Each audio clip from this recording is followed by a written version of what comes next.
damage. Court come to order. All rise. Be seated, please. Hello, Judge. Case number 2077, Zacco versus Sheldon Foy. Thank you. Welcome.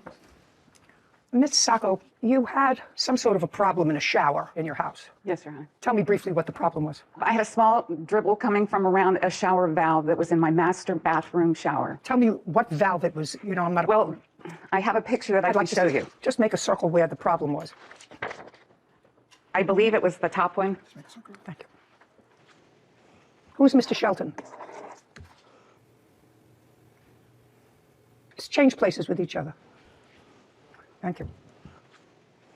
Okay, and you saw a water dripping? Yes, very fine little drizzle coming. You saw water dripping, and according to my complaint, you had seen around the neighborhood a truck, Foy's Plumbing. Yes, I have. And that's how you got to Mr. Foy. Correct. My neighbor had used him. Did you speak to the neighbor, or did you just remember seeing the truck? No, I spoke to my neighbor. Okay. Can you tell me on what date you noticed the leak and on what date you spoke to the neighbor? Probably around the 10th or so of December. That was in a shower that you don't use, but your husband uses? I'm widowed. Okay, so who told you about the leak? The housekeeper. Okay. And then did you check it yourself? Yes. And this small leak had been there for a couple of weeks before you got to Mr. Foy. Correct. After you spoke to the neighbor and confirmed that this neighbor had used Mr. Foy, when you called Mr. Foy, did you actually speak to him? No. Who did you speak to? It was a woman that answered the phone. Who answered the phone? Do you know? Alma did.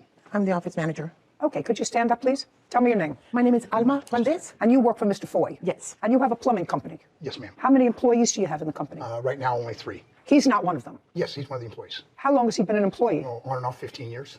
What does that mean, on and off? Well, a couple of times he went to work for another plumbing company and then came back. Was he an employee of your company, pay careful attention, in December of 2021? Yes, he was. Okay. And paid on the books? Yes. Is he still an employee? Yes, he is. Do you recall receiving the call in December from Ms. Seiko? Yes, I got a call from her on, I believe it was December 28th, saying that she had a leak. And so we set up an appointment for the next Do you day. remember the conversation you had with her? Did she tell you she had been recommended by a neighbor? You know, I don't recall. We did set up the appointment for the following day.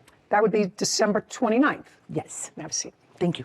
Okay, Mr. Shelton was the person that Mr. Foy sent to you, and you were a full-time employee of Foy's Plumbing. Tell me what happened when you got there. When I first got there, I noticed water running out of the handle. It was dripping out of the handle because it had been there since December 10th. It was streaming out. It was a pretty decent stream of water coming out. The plaintiff doesn't use that shower, correct? So the first thing that someone would have done, even me, is turn off the water. Is that what you did? Well, I wanted to go see what the leak really was. Well, you looked. Yeah.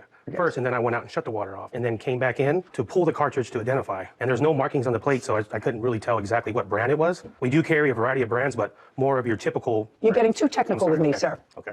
This is what the case is about. He came in out the same day, the 28th. He said he didn't have the part. You have other complaints about his behavior on that day. You say it was a little bit off. He left without a different part being put in. And you called another plumber? When? I called, actually, my contractor that night to come over and look at it. He came over in the morning, which So he didn't come over that night. He came over the next day. correct. The next morning, he gave me No, you referral. can't tell me what he gave you. He's not here. It is your claim that because of the actions of Mr. Shelton, and which are attributable to Mr. Foy, who owns the company, you suffered severe water damage in your house, causing you to have to replace substantial flooring in the house, and you want Mr. Foy to be responsible. Correct. You have insurance. I just want to make sure you do have insurance. You're a company. We're licensed in the state of California. Okay. We're required to carry insurance. That's what the case is about. You want the company to be responsible. They did not come back and fix the problem. Someone else did, but by the time it was remedied, water had already seeped through and under the floors. You have evidence of that. Mr. Foy said that that's not his problem. So I'd like you to tell me what happened on the 29th when Mr. Shelton came. What time did he come in? I think he came around 12:30. So we came in, went to the bathroom, looked at it,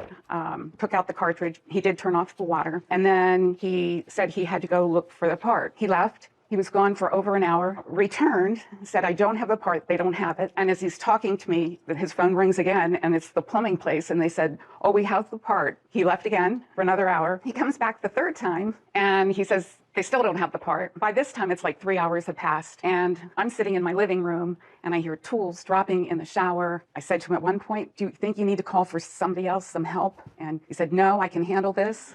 Did he leave?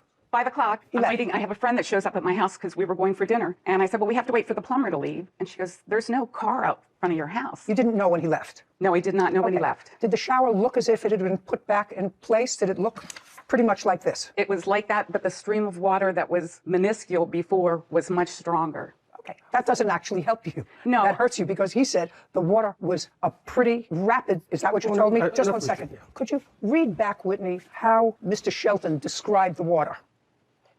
He said it was streaming out. It was a pretty decent amount of water coming out. Yeah, he said that was pretty decent when you got there. And I am correct, Mr. Shelton, that when you left the house that day, you had not found a part to fix it. Is that correct? Correct. And I am correct that when you went to disassemble it, you turned the water off. Yes. Because it was leaking. Yes. And then you didn't fix it because you didn't have the right part. And then you turned the water back on. Don't speak. Did you tell her that those were her options? Yes. It would still be No leaking. way. It would still be leaking. No way did you say to her, this shower is still going to be leaking.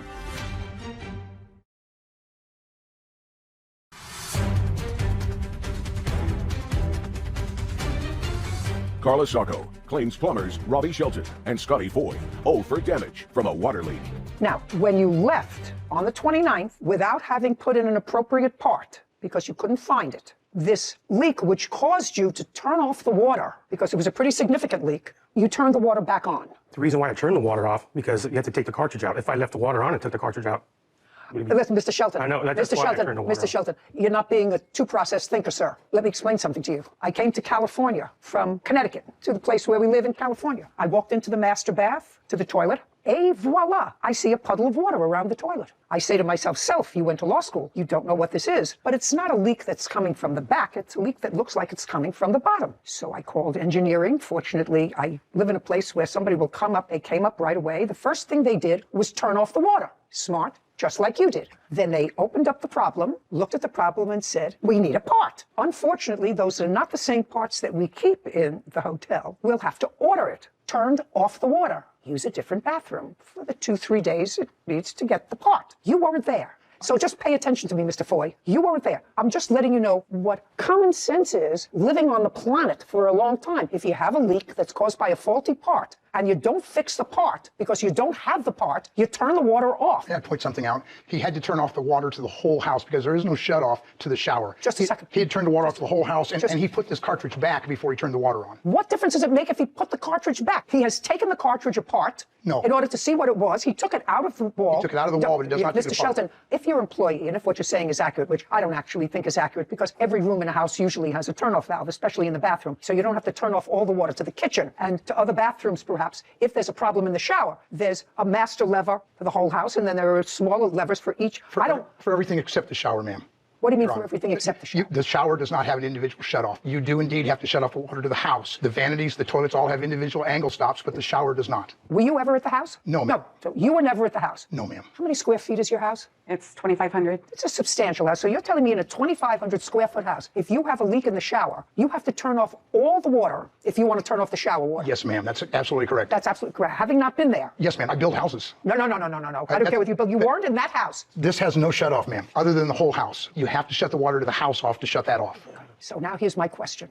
Did you tell the plaintiff that she had two options, either to shut the water off in the whole house until you could get a part because there was still a leak, or you could leave it on, but you have to watch it because according to you, the water was substantial that was coming out. She said it was a trickle. You said, oh, no. It was a steady stream of water. And that was before you started messing with it. So my question to you is, did you tell her that those were her options? She's not a plumber. That you either had to turn off all the water in the house and you would return the next day with a part, or you could leave the water on, but it was still going to be leaking. Did you tell her that? Yes. It would still be leaking. Way. It would still be leaking. Because it was leaking. No way, Mr. Shelton. No way did you tell her that. No way did you say to her, this shower is still going to be leaking because I can't shut the water off just to the bathroom. I have to shut off all the water in the house. If you're trying to sell me that story, I have a bridge I want to sell you because I don't believe it. There's no way to isolate that valve. I didn't ask you that. When it comes to the shower... You were never there. Or the tub. Just a second. You can't turn it off individually. You were never there. I have this question for you. How many bathrooms do you have in your house? 3. When he left the first time and he shut the water off, did he indicate to you that you couldn't use the water anywhere in the house? Yes. I believe he told me at first that he was going to shut off the water to the house. Okay, so you knew. So you couldn't use any other of the toilets in the house? No. Okay, you may be getting better. When he left, did you use the bathroom? The answer is yes. Yes. So you knew that the water had been turned back on. Oh, absolutely. In the house. Just a minute. So you knew the water had been turned back on in the house, even though he didn't tell you I'm turning it back on. You knew. And you knew that he hadn't fixed the problem. Correct. So you knew that you better watch this, which is why you called your contractor to come and look at it. Correct. You're getting better, Mr. Foy. You're coming into a better place, you see? Things work themselves out. Now you know that the water is still dripping. You know that there's still a leak. Correct. You know that if you use the water, that water is still going to be a steady stream coming out. You didn't get another plumber there until when? The next morning. Well, that's your contractor. You said he came the No, next I morning. got a plumber there the next morning. Okay. And they came, and did they fix the valve? They had to open the wall to cap off the hot and cold water. to So it cap was the a big water. job. It was huge. I neglected to say it in the beginning, but when he took the shower valve off, he looked in the wall and he said, "It's dry in there, you're lucky." So that next morning when I walked into the master bedroom and I was walking in wet, I did call the Boys. Now tell me where you felt it when you walked into the master bedroom. Do you have wood floors there or carpet? It's all wood. And it was right as I got to where the bathroom and the master bedroom meet. There's no door. So it was outside that it was wet. I thought my dog had an accident on the floor. And prior to the 29th, it's not getting to look good for you again.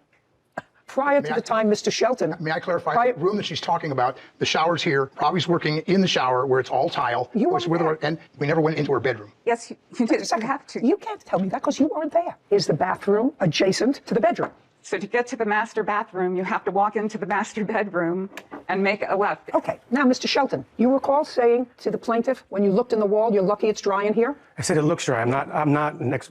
Just a second. Mr. Shelton, you wouldn't have said to her, "It looks dry in here, I'm not an expert." An expert in water Did you damage. say? Yeah, I didn't. You can't really see into that wall because it's tiled, right? You can't really look into the wall unless you open it. But there was no reason for me to open it. Evidently, you're wrong.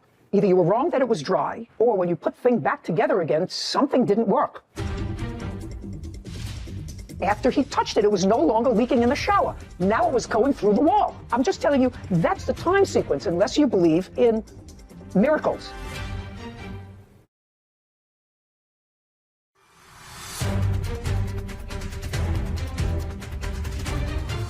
Carla Sacco has accused plumbers Robbie Shelton and Scotty Foy of causing water damage to her home. Robbie and Scotty claimed the leak had been there for weeks.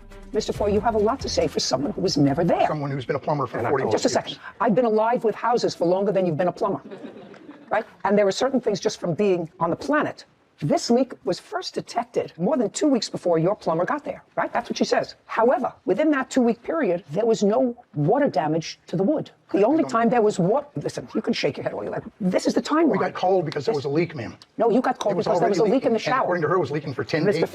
Mr. Foy, what I'm telling you is he would never tell me that when he got there, he noticed anything that would have suggested to him that he best keep the water off in that house because there was water damage. He didn't notice that. He just took it apart, couldn't find a part, put it back together again, whichever way he put it back together again, and the next morning, there was a flood. Now, that's the time sequence, because she called you the next morning, couldn't get you at 8:30. I don't know whether she used a house phone, I don't know if she used a cell phone. A cell phone. Cell phone. So she would have a record of calling you at 8:30 the next morning because there was a problem. She felt water. So before your technician got there was no water coming up in her bedroom on the wood. And that had been water dripping, he says, a lot. She said it was a trickle for 18 days. Into the shower, ma'am. It was dripping into the shower. Until he touched it. After he touched it, it was no longer leaking in the shower. Now it was going through the wall. I'm just telling you, that's the time sequence, unless you believe in miracles, things that, just happen. Something had been going on for 18 days, and there was no incident of water damage in her bedroom. Your technician comes, doesn't fix the problem, but takes it apart, puts it back together again. The next day, voila, there's water damage on the wood, which has to be replaced. Now, either that could have happened by itself, because your technician says, "It's not my job, I don't look behind the wall," but he did acknowledge saying to her, "It looks dry in here." Does acknowledge saying that. Now, if I had a plumber and the plumber said, "I'm not the expert, I had a leak in my apartment with a leaky toilet. The floor started to go like this. Couldn't figure out where it came from. They came down, they pulled all the walls apart in the apartment. Water travels down." I said, "Well, if water travels down, why don't you go look at the apartment above me instead of pulling out the walls on the side?" Well, if something doesn't make sense, it's usually not true. Can you, Mr. Foy, and you were not there, could you give me another explanation of why? Because I believe her. This woman is not here because she is faking damage to her wood floors that resulted within that day. If he left at 4 o'clock in the afternoon, the next day she called you at 8:30. So during that time period was sufficient water that came through her house to cause damage to her floors. Give me another explanation. I contend that it was a leak that was there. She didn't notice it because, No. As she said, she didn't use that bathroom. She wasn't in that room. And He was in that room. I know, but what I'm saying is the water damage was there before he was there. So your explanation is that you sent a technician there. Now it's not looking so good for you, Mr. Foy. Your explanation is your technician didn't notice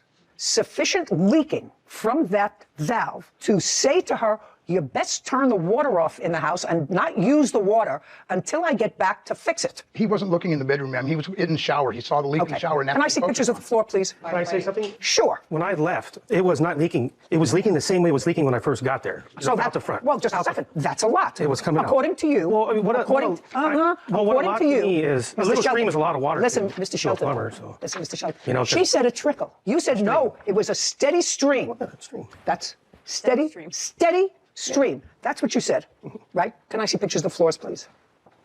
Between 4 o'clock and 8:30 in the morning. Can I see the bill to fix it, please? I also have the person that fixed it. He wrote what he did. Oh, yeah. Okay, let's kind of itemize his head. Would you show this, please, to the defendant? Yes.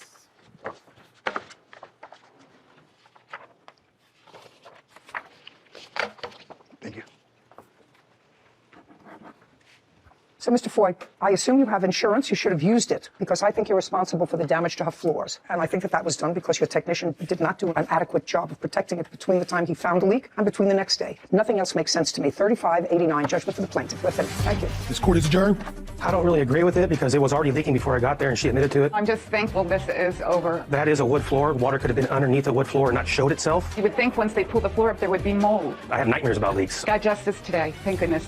So, you tell me that there are houses that you know where there is a master switch Yes. that you have to turn off for the shower. I know it can be expensive to have all the valves in your house be the individual shut-off valves. I do think it's safer, but honestly, not everyone has the luxury of being able to afford them. Even if that's the case, you should give the homeowner who called you, say, listen, there is a leak here. I can shut off all the water until I return tomorrow, so you won't have any water in the house overnight. He didn't give her that option. And I honestly believe that what he did, according to the second plumber's report, was accurate. He didn't put that valve back on the same way as it was. So between 4 o'clock in the afternoon and the next day, which is, 15 hours, that water was gushing from the inside where it had not before. But I think he actually didn't put the valve on correctly. That's also possible. The broken one. Yes. And just put it back on and said, "I'll." Either way, they were negligent. You have to think pay so. for that. Nanette Highland is suing her former neighbor, Sahara Carrillo, for vet bills after a dog attack. Court come to order. All rise. Have a seat, please. Hello, Judge. Case number 2042, Highland versus Carrillo. Thank you. You're welcome. Tell me your dog's name. Faith, How old is Faith? 11, How long have you had her, Miss Highland? since she was 5 weeks old. When did you live next door to the defendant? Yeah, it was across the way, but It's across. yeah, my side of the door faced her side of the door, and there was a grassy knoll in between. Do you have a photograph of the area? No, I don't. Do you? I'd like to see it. That's mine. And this is where hers would be. Okay, thank you. Okay, so this is whose trailer? Hers. Miss Carrillo. Is there a street in between this area? That's where hers would be. Right Where? there, in that area where the rocky thing, right after the grass. Kevin, give this to the defendant. Maybe and have this her one's put better. Where the plaintiff's trailer would be Okay. and where hers was. This is where hers is, would have been, right here. Just put plaintiff and show me where yours was. Mine is right here. Put it down. Let me see if that makes it clear to me, Kevin. Thank you. Yours is here, plaintiff's is here, and this large grass area is a common area? Yeah. It's a common area because you're all the way down here. This is a relatively large space. It's only like. I wasn't talking to you. Sorry. Okay. And the incident that involved your pet, Miss Highland, happened on October 8th, 2021. Yeah, it was actually October 9th after going back through the paperwork. You are no longer in this trailer park, No, it's an RV park, but yeah. an RV park. How long were you there? 4 or 5 months. It was like mid to end of May, and this happened in October, and within 3 weeks, I got a place. And that's your dog. That's the Yeah. dog that was injured that day. Yes. And what kind of a dog do you have? A Visla mix boxer. A Vizsla. Visla. So tell me what happened, Miss Highland, on October 9th. I had gotten up and I was taking my girls out to go potty. How many of those do you have? 2. I have a puppy that's almost 2 years old and then Faith. So I was taking my girls out to go potty, and I'd been looking to make sure that the dog was inside, and I didn't see the dog, and it was on its chain under her trailer, apparently, because when we came outside. Was your dog on a chain? On a leash, yeah. Well, what kind of leash? That's not right. Yes, That's not true. Well, that's a leash. Right. That's a It leash. was She says on- the dog was on a chain. No. Do you have? Yes, it was. I don't have a chain. Okay. I don't have a chain. Never had a chain. It's been a leash. Were you outside on October 9th at the time of this incident? Were you outside when it started? Yes. I was outside on top of my stairs. No, you weren't. Okay. You're not allowed to answer her. I'll come back to you. Okay. Okay, so you're taking your dogs out to potty. Were they on a leash or off leash? They were on a leash. But she didn't have They them. go outside. Don't speak. Okay. I always have them on a leash whenever they go Were outside. they on a leash on October 9th? Yes. Okay, so you were taking them out, although you did say, Ms. Highland, that you let them out in your front yard, is what you said, I believe, in your complaint. Let me see. You didn't say I took. You said I let my dogs out in the front yard to go to the bathroom. Well, When I say let them out, let me clarify. Okay, I'm always with my dogs. I know that you say you were always with them. Yeah. It's not my question. My question to you was a simple one. Were they on leash or off leash? Yeah. Yes, what? They were on their leashes. Be careful. You took them out on leashes in the front grass.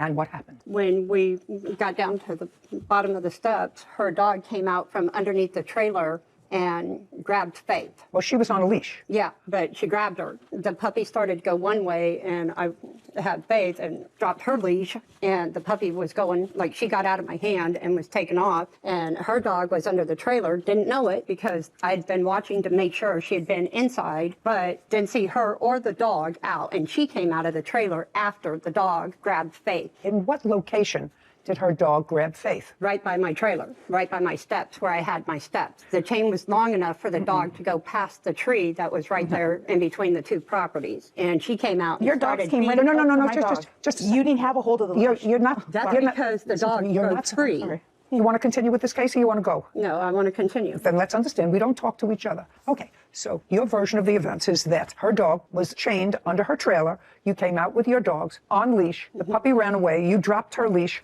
Her dog got your dog and took your dog back to her trailer. Yeah. At what point did she come out of the trailer? After the second time, her dog had picked up Faith, and Faith was screaming, and I was screaming. Okay, Miss Carrillo, have you ever had an incident with your dog before? No, I With haven't. another dog? No, I haven't. That's a lie, because you... Shh. I want you to think carefully. Have you ever had another incident with your dog and another dog? No. How long have you had your dog? Since she was a puppy, 9 years, since 2013. And this is the first time she aggressively bit another animal? Yes. Okay. You have information to the contrary, Miss Highland? Yeah. Okay. Because I'd like you to tell me. Okay. When I first moved in, she even told me about how her dog had killed a couple other dogs.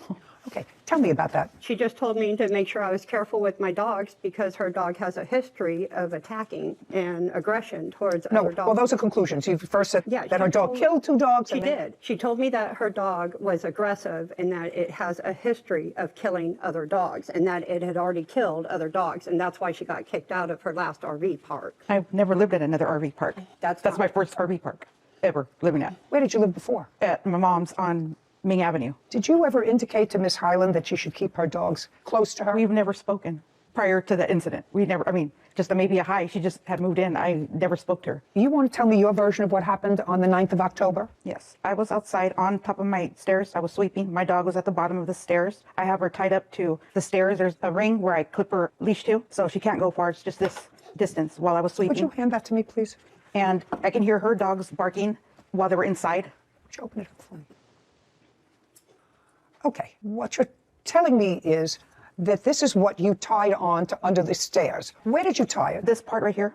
And then Where? I have Where? I have to show you how I have it, put it on. Can you give it back? Let her show me. I'll clip it onto her harness. And then this would clip What onto harness? the bottom. My dog's harness. Are you telling me that your dog was on a 2-foot lead? Yes, I have her right there when I'm right there. Yes. Okay. Yeah. Okay. My Yeah. neighbor can vouch to that. Yeah. So you did see part of this incident? Correct. Careful. You saw it from your trailer, from your RV? Sitting outside my trailer, in front of my trailer. So I want you to tell me exactly what you saw.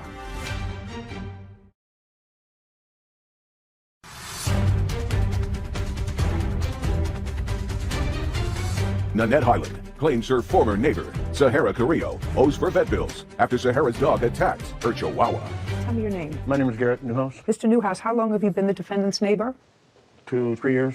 Did you see the dog on that gizmo? Yes. How far do you live from the defendant? Directly behind Sarah. I'm just right behind her. Behind hers. So you face the back or the front of her trailer? The front of my trailer faces the back of her trailer. The door is the same direction towards the yard. So that you don't see her front door. Her trailer is angled so that I can't see her front door. Okay. You want to tell me your version of what happened on the 9th? Sit down. I was outside on top of my stairs. My dog was at the bottom. On the On bottom, this thing, On the okay. bottom, I have a hook that I clip her leash to. And she was sunbathing right there. I moved her other places, but while I was there sweeping on top, she was right there. So then I hear her dogs inside that were barking. And then all of a sudden I hear the door open and the dogs just come rushing, both of her dogs. They had leashes on, but she wasn't holding the leashes. And then my dog grabbed her dog and I yelled at my dog and whacked her in her head and she dropped the dog. And then that's when she was on her way. How did that happen? What do you mean? Your dog is on a 2-foot lead. You heard her dogs coming out. You were on top of the stairs. Yes. You saw her dogs, according to you, running, and your dog is on this much. This much? Yes. No, actually not that much, because you made a loop. Yeah, that's the way I do it. Well, not a moment ago, you made a loop, so it was on about this much. And on about this much lead, your dog picked up her dog in the mouth. How many times? Just that one time. And it's this long. You can see where the area is all dirt, where she stays on and runs around or misses in the dirt. The grass is still right there where it's nice and green, and the area that she sits in is right there, right in front of my stairs. And so your dog grabbed her dog in the mouth, well, close to your trailer. At my trailer, yeah. At your trailer. And then you hit it on the rear end and she spit out the dog. Yes. And then? And then she ran towards her and she came towards her dog. This little dog ran towards the plaintiff. The plaintiff ran towards her. And what did you do? She went to get her dog and I grabbed my dog. How did you grab your dog? I took her off her leash and put her inside. And then I went to see if her dog, is your dog okay? You should have had a hold of her leash. Now, what did you say to her when you came out? Is your dog okay? Okay.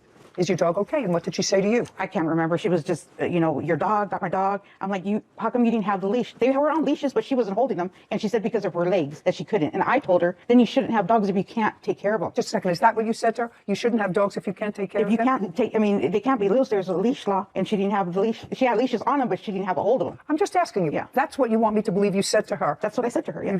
You shouldn't have dogs if you can't take care of them. That's what I said, yes. Okay. And did you see her dog injured in any way? No. Can I see the records from the vet, please? Yeah. And here's even photos. And was there a report made to either the There RV? was Shh! I didn't finish my question. Was there a report made to the RV park Yes. or to the police department? Yes. May I see that too as well? I don't have the RV park or the police report. They could not. Okay, but they they were could sending not. me all over. The but- answer is I don't have them. Yeah, but that's just photos from the injuries. Now, I'd like to see the vet report, please. This is the neurology. This is all the other vet stuff. Don't give me a whole bunch of stuff. I'd like to see the reports and the bills from the vet. And I am correct, sir, you did not see any of this incident. Is that correct? Only the commotion Just a when second. and she I'm smacked asking the you. dog and No. Stand up.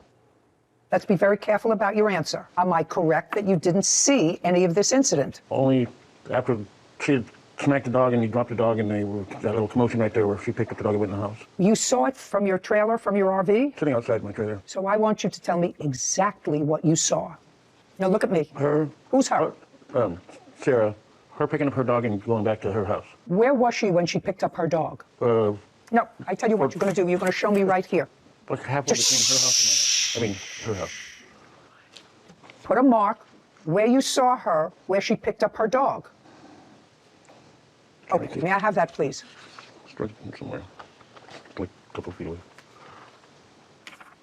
So she picked up her dog right near Miss Carrillo's RV. Correct, yes. And where was Miss Carrillo? She took the dog and put it up the stairs, put it in the house, and shut the door and came back out to see. And at that time, were you listening to what the two women were saying to each other? Not really. Were they yelling at each other or were they calm? There was yelling. So if they were yelling, could you hear what the yelling was? I didn't know either one of them at that time really that well. I think I went back in the house at that point. Just whatever.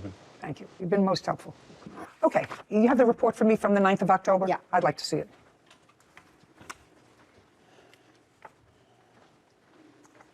Okay, so there was one set of stitches that the dog had. That was her first surgery. Okay, let me see the second time she was there. This is the stuff for that one.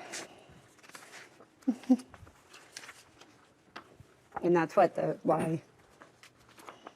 Well, this was the day afterwards, and when did she go back? It was June 30th because she was having grandma seizures, and they had to keep her because they had to start her on phenobarbital because of the eye injuries and the head injuries. Well, it doesn't really talk about those That's injuries. in the pictures. It shows where her head was punctured. I see one wound, and I don't see a On photograph. the picture itself, if you see her head, there's a mark right here on her head by her eye. That was a puncture wound that they had to clean out. Okay, now, the defendant says both dogs had a leash on, but that the leashes weren't attached to your hand. Is that correct?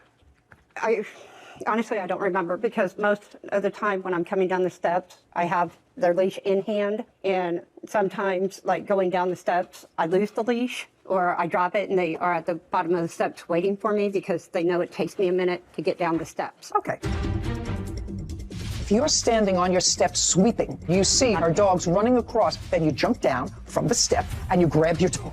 Didn't she say that she wasn't sure if she was holding the leash? Her dog Absolutely. came I rushing don't toward my dog. I don't answer your questions.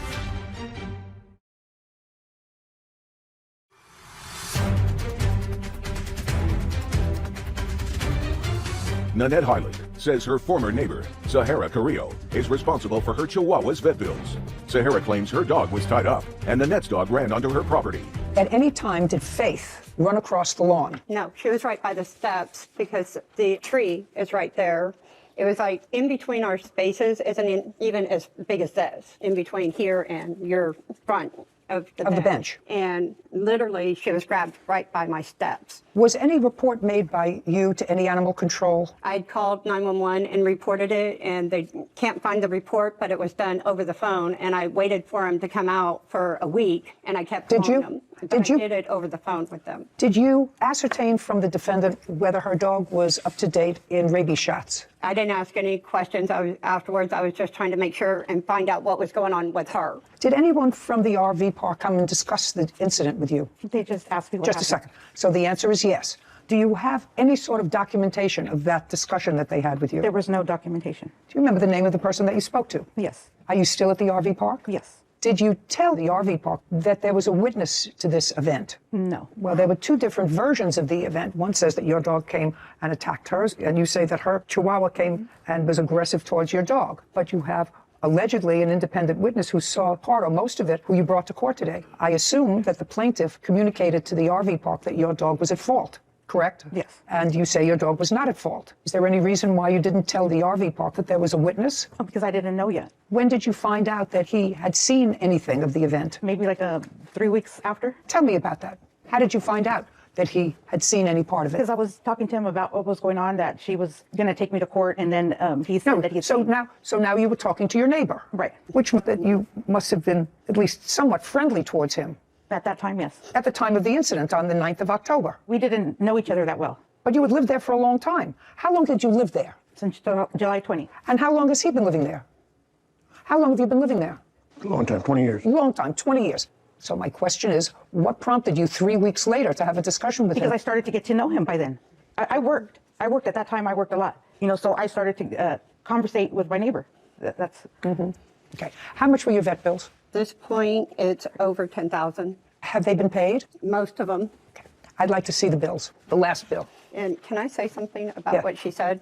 First of all, she was in there way before I was. She had already been there over a year. And second of all, the thing is she couldn't have said anything 3 weeks after, because it wasn't after until my leg recovered from having to have emergency surgery from falling right after the incident happened that I even decided to file court papers. So the court papers weren't even filed until when? June. I didn't say they were filed. You said 3 weeks after. But anyways, so like all this happened back in October. Mm-hmm. And I literally couldn't get to the courthouse to be able to drive to the courthouse. How much do you owe the vet? What I've already paid is over $2,000, or right around $2,000 in cash that I've paid. But to get her MRI, I need to pay $3,000. There is no nexus that can be drawn between the seizures that she's having now, other than other than the vet saying that it's possible that it can be caused by trauma. Yeah. Other than that, that's the only thing I saw there. There was not a full report that said the trauma that she had 6 months before was the basis for these seizures that she's having. Seizures. She's 11 years old. Seizures right after the attack. Ms. Highland, you have to understand that you need an expert witness that you don't have to demonstrate that the seizures that your dog is currently having is a direct result of this dog attack. Right. You understand? Faith is 11 years old, and it's possible. Just a neurology. second. It's possible that it comes from that. It's possible it comes from something else. I don't deal in possibilities. Right. All I want to know is what vet bills you paid for October 9th and October 10th. The actual total was $1,526.62 without her medicine being involved. Okay, well, that's a reasonable vet bill for those 2 dates. She did have 2 different surgeries. And the medications that you're talking about were also included in that $1,526, other than for the seizures that you want me to draw a connection with. I'm not. And nothing more is owed to the vet for those 2 days, October 9th and 10th. Okay. Ms. Carrillo, I have to make a determination as to whether or not I believe the story that her 2 little dogs rushed up to your dog that was being chained to a step on a very, very short lead with you standing right there, and whether or not I believe that you stood there while your dog that was on a very short lead that has never had any problems with aggression before picked up her dog twice, because once she had puncture wounds in the stomach and once she had puncture wounds around the head. And I don't believe you. Quite frankly, I don't believe you. And I think you're responsible for her vet bills. I think you would have indicated. Didn't she say that she didn't have the leash, that she wasn't sure if she was holding the leash? Her Absolutely. Dog I don't answer your questions. If you're standing on your steps sweeping, Yes. and your dog is now chained and you see her dog's running across, then you jump down from the step and you grab your dog. That's what you do. You have a very big dog that you keep on a very short, according to you, chain, and there's a reason for that. So if you're standing with it, this is not a question and answer. You're responsible for our vet bills. I believe her. $1,526. Judgment for the plaintiff. We're finished. Thank you. This court is adjourned. They behave like even in the courtroom. She did get bitten by my dog, but They listen. Like if I start counting to 3 with them, it was about her not having them on the leash and having control of her dogs. they go and do what they're told About her dog getting hurt. I mean, I went to see if it was okay. because that's how she is. But if my dog bites another dog, I'm gonna have to pay. So one thing I found interesting about that defendant's testimony was that when you were in your line of questioning about whether or not her dog had ever been in another fight or with any other dog, any interaction, she said no. I thought I remembered when I was reading her answer, she stated that she had a mutual understanding with the plaintiff that when her larger dog was outside, the plaintiff's dogs would be kept inside. Why would you need to have that sort of mutual understanding unless you knew that your larger dog had a propensity for violence towards other dogs? That's true. I forgot. Now that you mentioned it, I remember that I read about this mutual agreement. I wouldn't think that she was afraid that the Chihuahua would attack her dog. Probably not. Probably not. Thank you. Sherry and Jeffrey Marshall are suing their neighbors, Joseph and Jennifer Fugate, for an insurance deductible and filing a false police report. Court come to order. All rise. Have a seat, please. Case number 2074, Marshall versus Fugate. Thank you. Welcome. Mr. and Mrs. Marshall, you live across the street from Mr. Fugate and his mother. Yes, How long have you lived in your house? 22 years. And Mr. Fugate, how long have you lived in your house? Your Honor, my mom has lived in the house far longer than I have. She's lived in it since 2008. I moved in 2016. Mr. and Mrs. Marshall, this problem that I'm going to try to rectify today deals with parking space. Yes. And the parking space is a public parking space, correct? Yes, ma'am. Yes. And it's on the street, and the public parking space happens to be in front of your home. Yes, ma'am. You live across the street. Yes, ma'am. And the case involves acrimony that has developed because you, Mr. Fugate, would like to keep that spot that's in front of your home free for your mother, who you say for health reasons, it would be more convenient for her to park right in front of the house. Yes, ma'am. And Mr. and Mrs. Marshall sometimes, or always, park in that spot. That's what the problem is. Yes. Okay. And I assume you're going to speak for your husband for now? I can, yes. Do you want her to talk for you? It's fine. He learns his lessons well. Oh, that's very good. Perfect. I can speak for myself. If she need to, you can. Perfect. You've been living there a long time. Did you have any trouble with the Fugate family about this parking space between 2008 and 2016? No. So before the son moved in, you had no problem? That's right. Had you ever, just a second, had you ever had discussions with Mrs. Fugate about parking in that spot before he came? No, ma'am. Okay. Now, Mrs. Fugate, did you understand what I said? Yes, ma'am. Okay. I want you to be very careful in your answer to me. Yes, ma'am. You've lived there for a long time. Yes, Your son didn't move in until 2016. Before your son moved in, did you ever have any communication with Mr. and Mrs. Marshall about parking in front of your house? Ma'am, she didn't park in front of my house before my son moved in. Okay. So is that correct? That's correct. Okay. Can you tell me what changed after her son moved in? Okay, where I park at is actually across the street from the Fugates. It's right by my driveway, and I park my Toyota Avalon right beside my driveway, which is the parking spot that Mr. Fugate is causing the problems over. So it's the parking spot is in front of your house? No, it's not in front of my house, it's beside my driveway. But on your side of the house? That's on your correct. side of the street? Correct. Do they have a parking space in front of their house on their side of the street? Yes, ma'am. Do you ever park there? I have. When they took the parking space I usually park in, I did park across the street. Okay, so occasionally, either Mr. Fugate, his mother, parks on your side of the street, on a public street, and you'll park in front of their house. Correct. Okay, I got it. Okay, so let me tell you all this. We're going to finish part of the case right now. Too bad.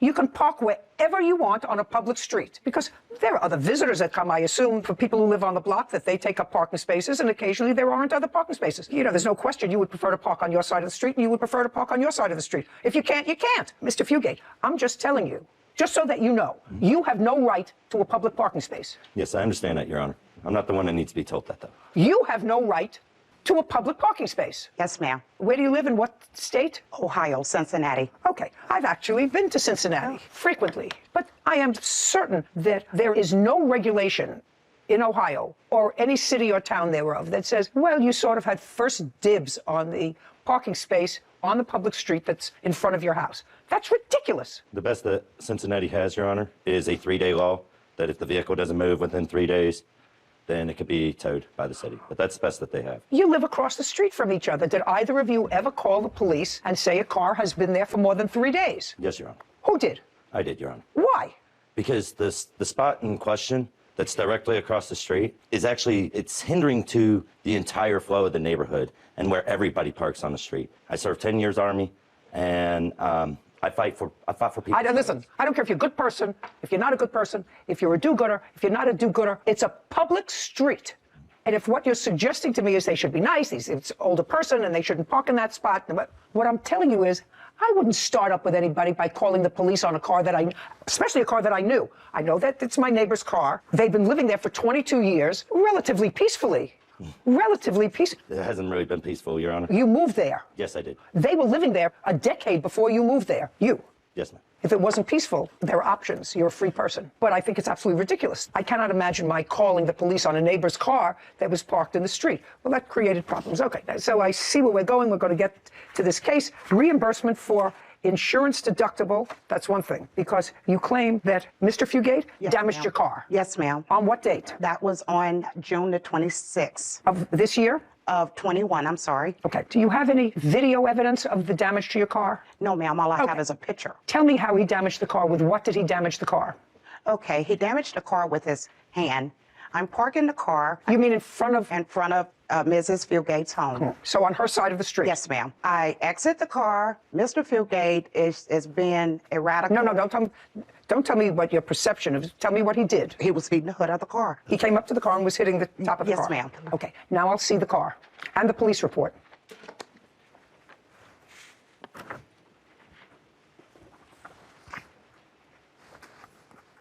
See the dent, and that's the hood of the car. Okay. Okay, this police report says Mr. Fugate told the police in his narrative that this incident occurred, there was a disagreement over the parking space, and that you struck him with the car, causing minor injury. Okay, because you have a cross complaint for that. That is correct. Okay, so that's a simple. June 26th, I see the car was damaged. There's no question it was damaged by somebody pounding on the hood, and I assume that was you. Ma'am, that's wrong. I did not pound on the hood. Well, then tell me, Mr. Fugate, how these dents occurred, just the way they look on the hood of the car. Your Honor, I have the 911 audio calls of the night as well as the police report, and I also drew up a diagram where she was originally parked that explains everything. But, okay, so I'd like to see that. Okay. Ma'am, if I could approach the diagram. Absolutely. June 26th. On June 26th, I was talking to my parents when the marshals came home. My car was parked right here. Okay, they came home, they blocked their own driveway, and parked right up on top of my bumper. Just a second. Just a second. So you, Mr. Fugate, were parked on a public street where you could park on their side of the street, not your side of the street, okay? Yes, sir. And they came up blocking their own driveway. Yes, Your Honor. Okay. Did you see them? Were you in the house watching? No, I was on my parents' porch.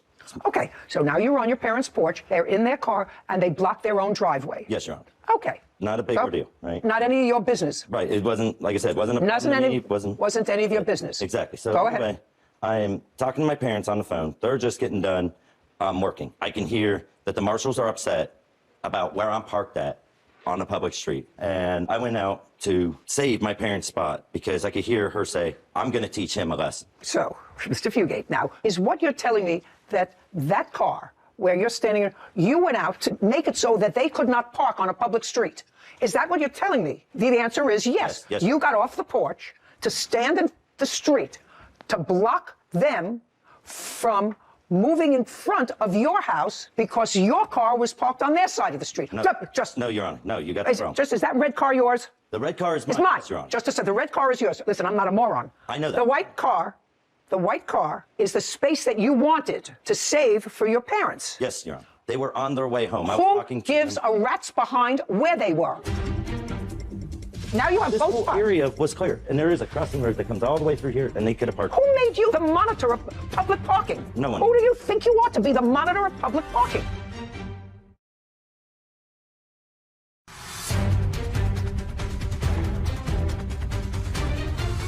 Sherry and Jeffrey Marshall claim their neighbors, Joseph and Jennifer Fugate, owe for an insurance deductible and filing a false police report.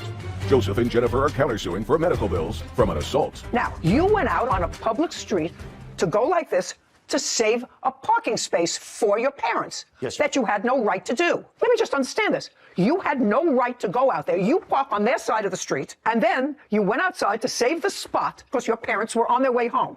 Just a second. You have no right to do that. Zero. Don't you understand that? No, actually, I don't understand that, Your Honor. How do I not have a right to save a spot? You do not have a right to my save a elderly public parents? Just a second. You don't have that right because I'm here to tell you. You don't have a right to save a spot on a public street by standing in the street like this. Don't park here. And I'm you not have like this.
Little maybe too embarrassed to state that, but that was my position. So yeah, but that's the if answer.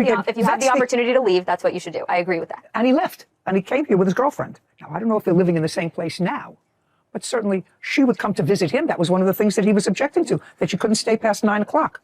Well, so you put your tushy in the car and you go to her house, which is 2 cities away. I have zero sympathy. If you ate the steak, you're supposed to pay for it.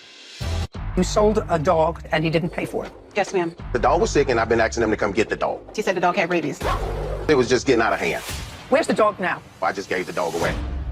The only sadness for me in this entire case, which, you know, that's between you and your mother. That's something to do with the legality of your lawsuit because you can't sell something that you don't own, and you don't own it until you pay for it, right? My real problem with the two of you is you don't appear to be people without any common sense or brains. How do you not know that a puppy needs puppy shots before it can be involved with other dogs, walk around and be near other dogs, that it needs shots just like a baby does? Your Honor, I was aware of the fact that the dog was supposed to go for shots in September.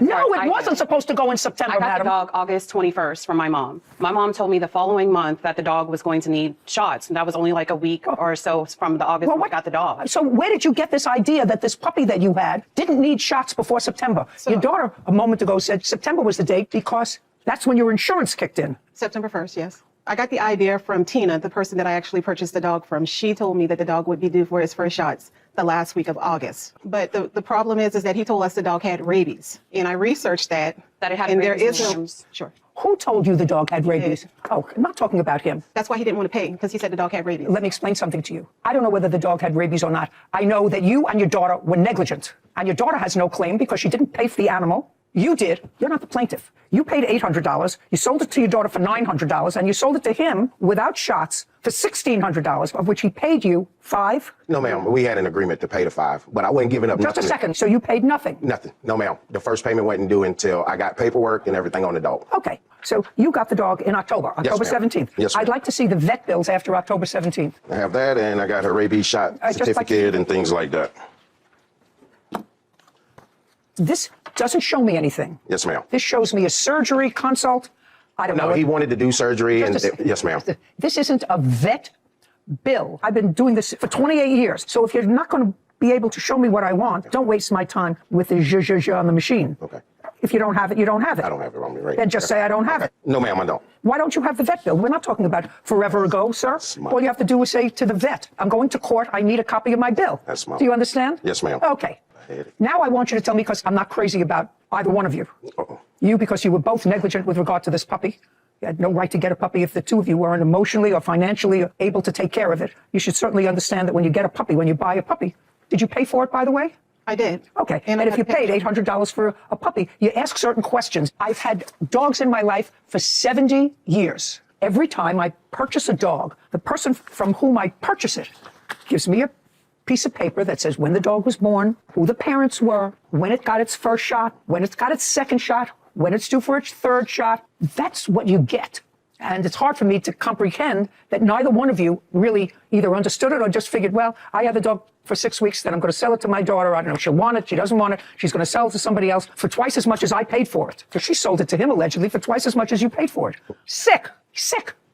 Where's the dog now? Well, I repeatedly asked him to come get. I gave the dog to a friend of mine. Did you give the dog to him? Yes. No payment? None at all. Why? Well, because. Not well. Well is not okay, an answer. I'm sorry. Well is not an answer. You understand Yes, ma'am. that I have problems with your veracity Okay. Yes, ma'am. already. Okay.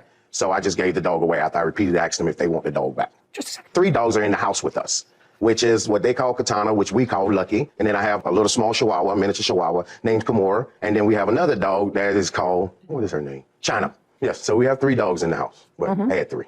Now it's 2. When did you give the dog away? It had to have been like December sometime. Your Honor. What? The only reason I wasn't just trying to double charge him for the dog, I was trying to get the money back that I had put into the dog. My mom put that amount. Just a second. What did you put into the dog? I had to pay a lease agreement to have the dog. Who cares? What is that? I paid $500. Who cares? Well, when I was selling the dog, I was looking to get my compensation back, and that's what That we has agreed nothing to upon. do with him or the dog. That We has nothing agreed upon that price for He's the not dog. paying you anything. Okay. He's not paying you anything. He gave the dog away. Would you tell me the dog got a rabies shot on October 31st? Yes, ma'am. What you need an x-ray for? Well, see, because she was throwing up and we were trying to figure out what was going on with the dog. She was sick. So we had to take her to an emergency clinic, which then I explained that to them. Just a second. What emergency clinic? It's called hospital. You look it up. Get a number. I'm going to ask you. Yes, ma'am. If Sarah called this vet hospital. Yes, ma'am. And you gave them authorization, the dog's name that you gave the dog was what? Lucky. Lucky. Lucky. Yes, ma'am.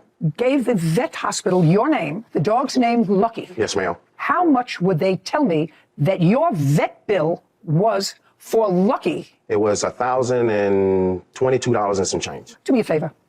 Call them. I want you to find out, Sarah, how much he paid and what was done to the dog. When you had the dog, Miss White, and you said the dog was making all over your house and you had to get rid of it because you couldn't stand the smell, didn't you think that the dog was sick? No, she wasn't potty trained. She was still a puppy. The smell of it was a lot for me being pregnant. It would cause me to be sick and nauseous all the time. He called me and he was like, why do you want to get rid of the dog? What's wrong with the dog? I said, well, nothing's wrong with her. She's just really active. I'm pregnant. Everything was fine. I told him then I didn't take her for her shot that she needed in September. He was fine with that. We agreed on the Just price. a second. Just stop there. You didn't take her for her shots. Yeah, in September, like my mom had told me I needed to. I did make him aware of that before he even came up. You do understand that if I find that he, in fact, spent over $800, which is what your mother paid for the dog, over $800 in vet bills for this dog, you get nothing. Do you understand? Okay. Because you sold him a sick dog. First of all, you didn't pay any money for the dog. I paid to have the dog in my home. Who cares what you paid your landlord? I don't care what you paid. No. You do understand that if I find that he, in fact, spent over $800 in vet bills for this dog, you get nothing. Okay, but But Your Honor. her husband agreed that the dog maybe got sick because the dog was eating out of the cat bowl, drinking the cat water from a stray cat. That would make a dog sick right there. Absolutely. So after the husband told me that, I already know what it was. Okay, Your Honor, as far as the shots, I understand that the dog was supposed to go and get its shots. And I did know that, and that's why I let him know that there was shots that I did not give the Doesn't dog. matter. To me, it doesn't matter. Well, I just want you to know that I made him aware of it, and he was fine with the fact that the dog needed shots and paying for the shots that the dog needed. Paying for shots doesn't cost $1,000. It doesn't cost $1,400. It only costs that kind of money if the dog is sick. And she was sick. Yes, ma'am. Yes, ma'am. Your Honor, that's not what they informed us. I have 3 different messages, different things. All that I'm they telling told you us. is I'm going to see if I can get a response on the phone, if I can. If he paid anywhere near $800 to the vet to take care of a sick puppy, end of story. Hi, this is Sarah Rose, and I'm a law clerk for Judge Judy Scheinlin with the show Duty Justice. And we have a case in front of us right now regarding Aaron Coker and his dog Lucky, who came in, and I just needed a write-up of what he paid as well as what the dog received. Okay, so you have no record of him then? Okay, no problem. Thank you very much for your help. The fact that you never had a dog before, that you didn't know, that you were pregnant, that you were nauseous, all is meaningless to the dog that was neglected. Meaningless. Now you can sit down. Your Honor, I have a question. I don't answer questions. Okay, I ask well- questions. Yes? They had no record of Aaron Coker or Lucky. This was less than a year ago. You can get a vet bill. Yes, ma'am. You knew you were coming to court. Yes, ma'am. Okay. Miss White, first of all, you had an animal that you hadn't paid for, so you had no right to sell it. I actually find that your conduct and your mother's, although not intentionally negligent with regard to this dog, was in fact negligent, and you sold him a dog that he got rid of after he took it to the vet, because I believe he probably took it to the vet because she was sick. Did you have a cat? Yeah, there was a stray cat outside, and they would sleep next to each other outside in the backyard. The cat and the dog, like, they would just be But out there taking a nap together when I went You do outside. understand that puppies can get sick from other animals, cats or dogs. They don't discriminate whether it's a cat or a dog that has an intestinal bug, and you have a cat outside that you feed outside. Yes, Your Honor, I'm not denying that the dog needed its shots. I know that it needed its shots, and I know that it could have contracted worms because worms is something you can get. I learned that after the fact. Or other things. The dog was completely healthy when I gave him the dog. He even sent me a picture of the dog playing with his other dog when he received the dog. Maybe. And maybe the dog got sick hanging around with his other dogs. That's But they possible. changed the story 3 different times. And I have all the messages of them changing their story every time for what was actually wrong, for why they wouldn't pay me the money for the dog. First of all, you didn't pay any money for the dog. I paid to have the dog in my home. Who cares what you paid your landlord? I don't care what you paid. No court cares what you paid your landlord in order to have a dog. Nobody cares. You didn't pay for the dog. There is a certain amount of fairness that if your mother is owed money for this dog, and even though she was neglectful of this animal, he really had no right to turn around and give it away to somebody else. And I'm not so sure that after he got a 6-month-old dog well again with all the shots, that there was no money exchanged with regard to the dog. I'm not so sure, sir. Well, I didn't charge anybody. I asked them numerous of times. They wouldn't come and get the dog. It was just getting out of hand. Well, it was getting out of hand because, sir, you hadn't paid them any money. When were you supposed to make your first payment? Like November 10th or 11th. Okay. And you had the dog until December. Yes, ma'am. Why didn't you make your first payment? Because the dog was sick and I've been asking them to come get the dog. First of all, you can't tell them to come and get the dog because you bought it. You bought it without a contract that said it had a health guarantee, a health warranty, whatever. That doesn't mean she's getting a penny because she didn't pay for the dog. Okay. You had an arrangement with her Yes, ma'am. to pay her in November. You didn't do it. Yes, ma'am. Now, stand up a second. Did your daughter agree to pay you back after she got paid from him? She did. You see, my problem is I could dismiss your case and then your mother would have to come back because she's the actual owner of the dog because you didn't pay for the dog. And there is no way that you're getting twice as much as what you paid for the dog. But I don't think, Mr. Coker, that you're being honest. You certainly didn't bring me the proof. You certainly didn't bring me evidence that was either in your possession or capable of being in your possession. And I don't think that these people in Beaufort who spoke to her were lying to her when they said they don't have you in their system with a dog whose name is Lucky. Then you have to pay something for this dog that you just gave away because I'm not so sure that you just gave it away. The only sadness for me in this entire case is that this poor puppy had, by the time it was 6 months old, 4 different owners, all of whom were neglectful. You, and I don't know about the person that you ultimately gave the dog to. I don't know whether that person is going to be using or abusing her because, according to you, he got her for free. And even those shelters that really have rescue animals, they charge something because they want people to have a certain financial investment in taking care of a pet before they give you a pet. So that you gave what was an expensive dog to this person for free is something that I don't buy, like I don't buy the vet bill. You get $100 for the dog. Judgment for the plaintiff in the amount of $100. That's it. Next time, take better care of animals. This court is adjourned. I mean, it was a fair judgment. I wish I had brought the right document with me, and I didn't, so. He lied about having the bills, and he gets to get away with not paying it. It was a family feud between the mother and the daughter, and now the mother is standing with the daughter now, so. She was completely healthy, and he knows that. She was sick, she was small. He just didn't want to pay that much for a dog. I'm happy she found a great home. That was one of the few cases in my career where I really had a tough time making a judgment. Yeah. Sarah. And I don't necessarily disagree with your judgment in the end. I know it was meant to be sort of a wrist slap to the defendant, of course, for being, a little untruthful in multiple parts of his story. But technically, the plaintiff was not the right plaintiff. You really can't at the last minute just substitute one plaintiff for another. They were just foolish and neglectful of this puppy and got it for all the wrong reasons. His story about this $1,400 vet bill was untruthful. And I knew it was untruthful because if you print up that piece of paper, the vet logo would be right all over that. The logo was on top, and it doesn't say range of treatment, proposed bill. It looks that way when a defendant prepares their own statement and makes a copy of it. Yeah. Right. You keep posting stuff about her. She was going to expose nude photos of me. This is her saying that she wanted to fight me. Leave her alone. Okay, so this is not a so. He is currently incarcerated, Your Honor. Where? In a state correctional institution in Florida. When did he go into jail? He was arrested in September of 2022. Has he been incarcerated since? Yes, ma'am. You have 3 children with him? Yes, Your Honor. How old are you? I'm 20 years old. 20? Yes, ma'am. How old are your children? I actually have 4 in total. I have a 5-year-old who turns 6 in December. I have a 3-year-old who turns 4 in August, a 2-year-old who turns 3 in August, and a newborn, 2 weeks old, ma'am. Who do you live with? I live by myself. The only connection that you have with the plaintiff is that you have one child with her husband, who is how old? He's about to be 5 in the end of July. Now, this is your complaint.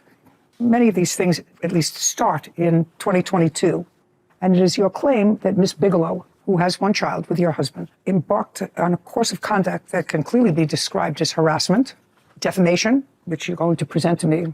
And the allegations were serious enough, and this is back in 2022, I would assume, that you filed an application for a protective order. It was in 2021 that I had filed the protective order. What month? It was, I believe, March. Did you have a trial on that protective order? There was no trial. There was enough evidence presented. No. There was no trial. No, ma'am. Were you present when the protective order was granted? Yes, ma'am. And you consented to it? Yes. Okay. So you consented to the plaintiff having a protective order indicating that for 12 months, and hopefully for the rest of your life, you would not assault, menace, threaten, or harass her. Yes, ma'am. Correct? Yes, ma'am. And according to what I've read, that was in effect until March of 2022. Yes, ma'am. While the protective order was in effect, there was a violation of that protective order. Correct, Your Honor. What month? It was in the month of March 15th. Of 2022 or 2021? 2021, Your Honor. Was there a hearing on the violation of the protective order? Yes, there was, and I believe at that time, probation temporarily was given to Miss Bigelow. Is that correct, Ms. Bigelow? Yes, ma'am. Administrative probation. And all of the events that are the subject of your petition happened between 2021 and 2022. This has actually been going on far longer than that, and Have any of the acts that Ms. Bigelow were prevented from doing as a result of the protective order occurred after the protective order expired in March of 2022? Yes, ma'am, I can provide evidence. That's what I want to see. So now we have Ms. Bigelow, who is on notice. She consented to a protective order because she knew that the evidence would be clear that you were entitled to it. Otherwise, nobody consents to it. So she consented to that order, which means you either assaulted, menaced, threatened, or harassed her. I assume it was a cause of harassment. Then you violated that order and you got a period of probation. Okay. Now I'm hearing evidence of acts that occurred after the protective order. I'm just hearing it. After the protective order expired in March of 2022. Yes. Correct? You want to tell me when the first incident was? The first incident was when me and my husband, on TikTok, there's an algorithm that shows random videos, and she popped up on his For You page, and it was a post about her mother. And so she was living with her mother at the time, and he sent it to her mother. Your husband did? Yes. I only want to know things that had to do with you. Okay.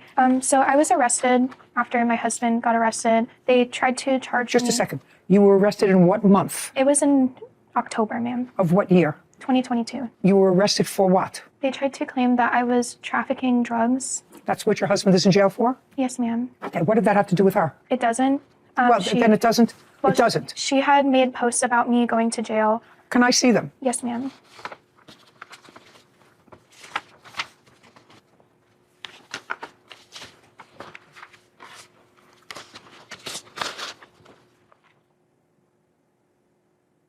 This doesn't say anything that is defamatory, I want to know what you meant is she's already lost custody of her children enough times. I'm hoping one day I might be able to gain custody of my son's 2 daughters. What is that? Okay, so Haley Chapman claimed that she had no understanding of the drugs being in the home when she was found guilty. What is my son's 2 daughters? Do you mean your boyfriend's? No, her children. She's religiously lost custody of her children. No. I understand that. I don't understand this sentence. You wrote, she has already lost custody of her children enough times. I am hoping one day I might be able to gain custody of my son's 2 daughters. Oh, sorry, not daughters, but sisters. I apologize. Oh, yeah. Okay. Your Honor, Just actually... a second. So far, it's not defamatory. I have my order for reunification. I've only lost my children 1 time. Doesn't matter. Put a look at it. So far, I don't see anything defamatory. She wrote that you were arrested and you were arrested. That's not defamatory. I did suffer anxiety and depression because of this whole situation. No, you suffer from anxiety, depression if you do because you were 15 years old when you had a baby and then you had 4 more children, you're 20 years old and your husband's in jail. That would put any normal person in a situation of depression. It's still breaking, Betty. There's something wrong with you.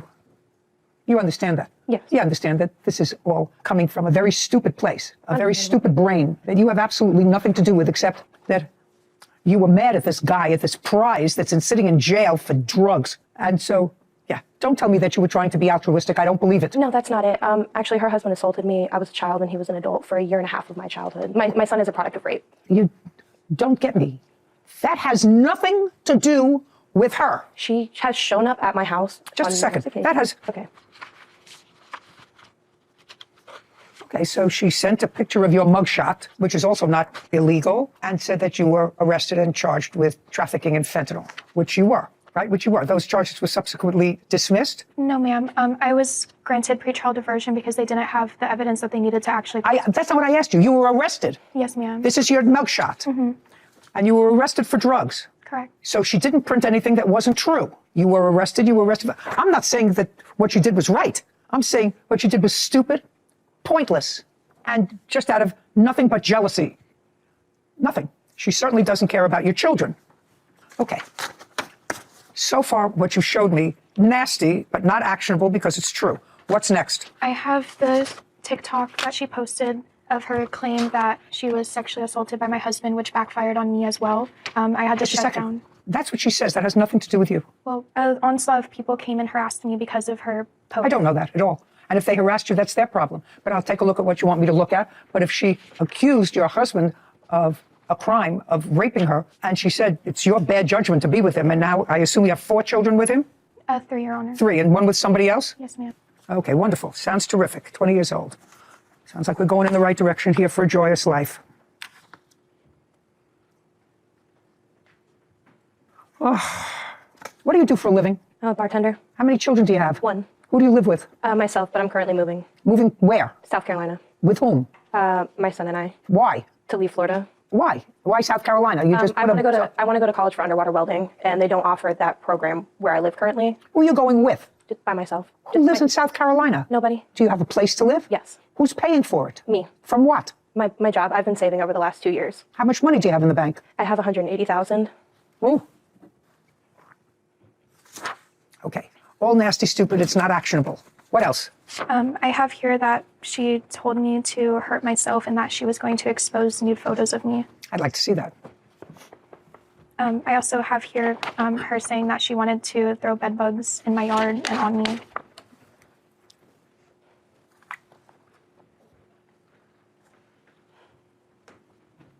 This is all stupid stuff, but nasty and stupid and vicious. And I must add, illiterate. So I hope you're going to a very good school, wherever you're going. First, they should teach you literacy. What's next? I did suffer chronic post-traumatic stress disorder, anxiety, and depression because of this whole situation. No, you suffer from anxiety, depression if you do, because you were 15 years old when you had a baby, and then you had 4 more children, you're 20 years old, and your husband's in jail. That would put any normal person in a situation of depression. I do have proof, Your Honor. You don't have proof. It's from my psychiatrist. If your psychiatrist was here and you wish to waive it, I'll be more than happy to listen to your psychiatrist. It's what you told your psychiatrist. I'm telling you, I don't have to be a psychiatrist. Somebody who's 20 years old and has 4 children, all under the age of 5, and whose husband is incarcerated for the last 1.5 years and has 1 child in between that's not his, that's a reason to be depressed. There's a reason to be depressed. Her nagging you because she's stupid and jealous is nasty, but not anywhere as nasty as your husband getting arrested, going to jail, leaving his 3 children and his wife alone to fend for themselves. And if he was incarcerated for drugs, making them, dealing with them, and you were living together, it's kind of hard for me to imagine that you wouldn't have some suspicion of what he was doing for a living. Do you understand what I mean? That would cause me situational depression. And there is only one way to deal with your situational depression, which is to get your life in order. Currently, I am a nursing student and I have a year left. Is it a building that you go to? Yes, ma'am. I restart in September of this year. You start or you started last year? I started and then I took a break and then I go back in September. When did you take a break? From August of last year up until September, this upcoming September. And now you're going back in September? Yes. And what have you been doing in between, aside having a baby? In between then, I've just been working. I have 2 jobs. Where are your children? My children are actually with my friend at the hotel. All 4 of them? 2 of them, Your Honor. Where are the rest of them? One is staying with my mother-in-law, and my son is in summer camp. Which one is with your mother-in-law? One of my daughters that I have with my husband. And how old is the child who's in summer camp? He's 5. Is he in sleepaway summer camp? No. Well, who does he live with? He lives with me. Who's taking care of him now? Right now, his grandpa. His grandfather? Yes, ma'am. Is that your father? It is my son's dad's father. Distress. All right, you have anything else you want to show me so far? This is a bunch of nonsense. It's not Yes, nonsense, ma'am. it's just very unfortunate. This is her saying that she wanted to fight me. I don't care about wanting to fight you. You didn't fight with her, right? No. And she didn't come to fight you, and she didn't hit you, right? All right, we're done. Let's see, money owed for emotional distress caused by leaking photos. All right. Haley Chapman posted child pornography of me via Facebook. When? September of 2018. Also, her and her husband were under investigation for extortion of child pornography, threatening that if I did not fight them, they would release the video of him sexually assaulting me while I was pregnant. I would like to see where she, not he, where she sent you something that you consider harassment. Okay, she has shown up to my house on... No, she, listen to me carefully, she sent you an extortion letter. I want to see where she did, not her husband. The police took the iPod with the original conversation because it involved child pornography. If I don't have it, I don't have it. Okay, that's understandable. Do you have it? The answer is yes or no. No, not the original conversation. Ms. Chapman, I told you my best long and short-term advice to you. You are articulate, nice-looking, young, whole life ahead of you. It depends upon where you want to hang your hopes. And if you hang it with somebody who's incarcerated, that's ridiculous. He's not coming out to you anyway. You have a new father for your baby. Do you live with that person?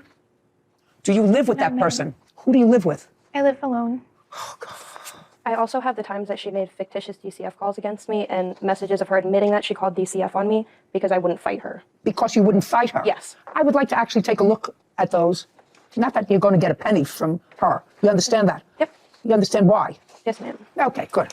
And by the way, you know, I understand that you say that there was an abusive sexual relationship between you and her husband, who was the father of your child. Yes, ma'am. You did, in fact, allow him to see the child regularly. Is No, that ma'am. no? No. You mean he's never seen his Never. son? Actually, no, incorrect.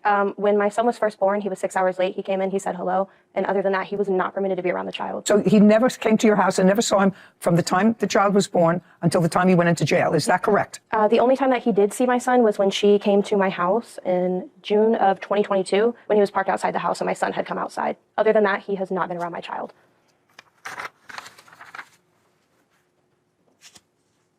Yeah, well, you're Haley on this, correct? Yes, ma'am. Yeah.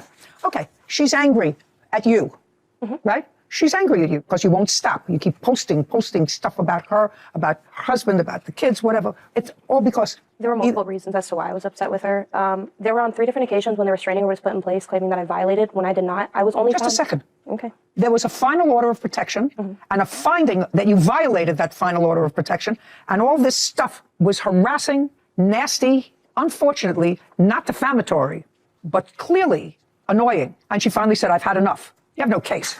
You have no case, and you're just lucky I'm not awarding her any money because nothing that you posted about her was not true. She was, in fact, arrested. I assume that you were, in fact, a minor when you became pregnant and the father of your child was an adult. I assume all those things are true. Listen to me. If you saved $180,000, which is a lot of money to be able to save over a couple of years bartending, which is to your credit, and if what you're going to do is try to start a new life, good for you. Yes, ma'am. Good for you. Put your time to better use. Leave her alone. She's got enough troubles just negotiating life at age 20 with 4 children. Leave her alone. Okay, so... This is not a so. This is a period. The end. Goodbye. This court is adjourned. I believe that she gave me some really good life advice and was able to hopefully open the defendant's eyes as to the problems that she's been causing. She threatened me, threatened my friends, made fictitious DCF reports against me. Things just mellow out and she decides not to. Time to get out of Florida. Defame me or harass me anymore. That case reminded me of my family court days, Sarah. Here's this guy who was an adult. She was 15 when her first child was born, 14 when she got pregnant. And I don't understand why that guy's not in jail. For something other than drugs. For something other than drugs. Except she probably... He married her and then had 3 more children. I'm not sure when he married her, but in between there, in the beginning, he had a child with the defendant. And I think that the plaintiff and defendant sort of knew each other. But there are now 5 children, all with mothers, single mothers, who are unsettled. And there's no question. One's living with a grandparent, one's staying here, one back with a friend in a hotel room. It's just so sad for these children. I don't know how to convince generations of young people that you're not supposed to have children, that you're not emotionally and financially and equipped to take care of. Just do that. And it makes every step of her getting her life back on track at 20 as a child herself all the more difficult with 4 kids in tow. So not only, you know, how sad it is for the children, but she's a child herself that should be able to get her life back on track. It would be wonderful. She, you know, both seem to be articulate people. Of course, they can't write, but maybe it's just the way they write when they write text. Twitter fingers, you know. Yeah, Twitter, but it looks illiterate to me. Maybe I'm just from the wrong generation. That's possible. But it's just sad for those 5 kids. You have a barbershop business. The defendant left your employment. Correct. I opened my own business. You signed this non-compete agreement. Yes, I did, but under duress. You cannot open... Case number 3095, Messino versus Stella. Thank you. You're welcome. Ms. Messino, you have a barbershop business. Correct. How long have you had it? Since 2016. How many people did you have working for you when you had the most people working for you, the most barbers working for you? Currently, right now, I own 2 barbershops, and right now I have 11 employees. When did you purchase the second shop? The middle of December. 2023. 2023, yes. The defendant worked in the initial shop. That's correct. Starting when? In 2017. Until when? Until August 6th of 2022. From what I read, all of the people that worked for you up until a particular time, and that would probably be around 2022, were 1099 employees, which means they were independent contractors. So at the end of the year, you gave them a Form 1099. They took care of their own taxes. Correct. At some point, according to you, you decided to make everyone employees. Correct. And at that time, you also decided to have all of your people sign agreements. And the agreements provided that they could not open up a barber business within a certain radius of your business. Correct. The defendant left your employment and opened up her own barbershop. Correct. She left your employ on August the 6th of 2022? Correct. And when did you open up your own barbershop, Miss Stella? October 25th of 2023. October 25. Oh, no, I'm sorry. It was 2022. I apologize. May I see a copy of the contract that you had with Miss Stella? Because what you're suing for is breach of contract. Correct. This contract and slander. Well, you signed this agreement, madam. Yes, I did, but under duress. Just a second. I didn't ask anything. You signed this agreement. I mean, I understand what you are alleging. You're alleging that you signed it under duress. Now, Sarah, would you look up for me non-compete agreements, Pennsylvania? Sure. The Pennsylvania law on the parameters of a non-compete. How many miles? It's 3 to 5 miles in the state of Pennsylvania. Oh, well, that's what Sarah's going to check. I'll let you know. Give me 1 second. Okay, so you signed this non-compete agreement. It is your defense that she threatened to terminate you if you didn't sign it. That's your defense. No, I didn't. To this. And more. Yeah. There's more than that as well. But that's your defense to this, to signing this agreement, that she said either you sign it, yes, or I'm going to fire you. Yes, ma'am. Well, that's okay. She could do that. It's our business. In the state of Pennsylvania, there's contract law. There's three things that go with that. There's an offer, and then there's an acceptance and consideration. Let me explain something to you. The laws of contract in every jurisdiction are the same.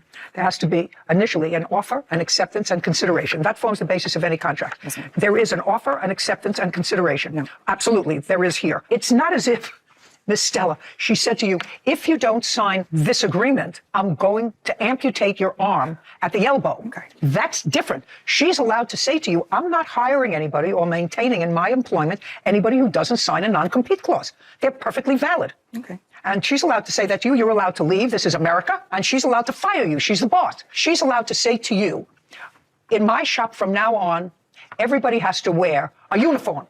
I don't want to wear a uniform. Then you're fired. You don't have a right to a job unless you meet the requirements of your employer. The only question that I have is how many miles? So there's not a set radius. It's all about reasonableness. The geography must feature a limited geography, for example, within a defined area such as a city, normally unenforceable to prohibit employees from working for any competitor across the country. No, but as long as it's that's too onerous. Exactly. But as long as it's a defined geography, it tends to be reasonable. Okay. So what you're saying, Ms. Stella, is that you have proof that in the state of Pennsylvania, it either has to be 3 or 5 miles. It can't be both. It's just, it just says between 3 to 5 miles. I don't have, and I do not have that proof. I apologize. How many miles is the shop that you opened up from her shop? It's 2.8 miles away. Well, that's too close, madam. She's absolutely right. You breached her contract. Okay.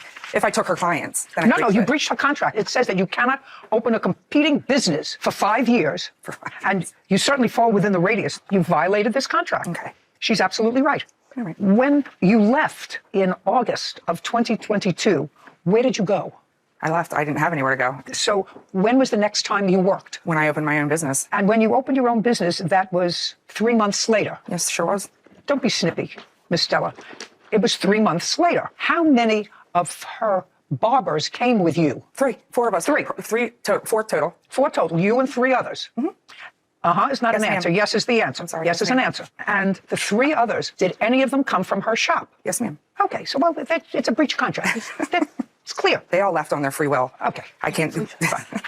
I apologize. Breach of contract. You have a counterclaim, which is interesting. Your counterclaim is for money owed for defamation of character, slander, harassment, and emotional distress. Yes, ma'am. I'm not interested in the signing of this agreement. Okay. I'm interested in how you claim the plaintiff defamed you. Well, her and her husband had a whole conversation about me on Facebook, ma'am. Just a second. I'm not interested in her husband. Okay. I'd like to see what you claim she did to defame you. She proceeded to write emails to my family. Just a second. All I have to do is see what you claim she did to defame you. It says that I have a current Kevin, record. would you please get what she says she believes is actionable? Baby. She said I was stealing company time. Hold on. Could you please just hand it to me? Yep. That I've been manipulating people, Your Honor. Don't speak. Julia. And who is Julia? My sister. Okay. You wrote an email to Julia. I wrote a heartfelt Just email a to second. Julia. Just say what. Who cares? Next. I do, because I'm a recovering addict. And for you to go out and Just a second. things. She's allowed to write a private communication to somebody. That's To a not third party? published. That's not That's published. not You say true? she's defamed you publicly. She's allowed to write whatever she wants in a private letter to She somebody. stopped a police officer and lawyer on the street and told him that I was using drugs, actively using Would you? drugs. Just a second. If you have that person here, I'll actually hear them. But you don't. I'd like to see what you claim is actionable that she wrote about you. You said she posted something on Facebook. Well, Facebook is a public forum. Yes, it is. A letter to your sister is not a public forum. All I care about is what she wrote. Fine.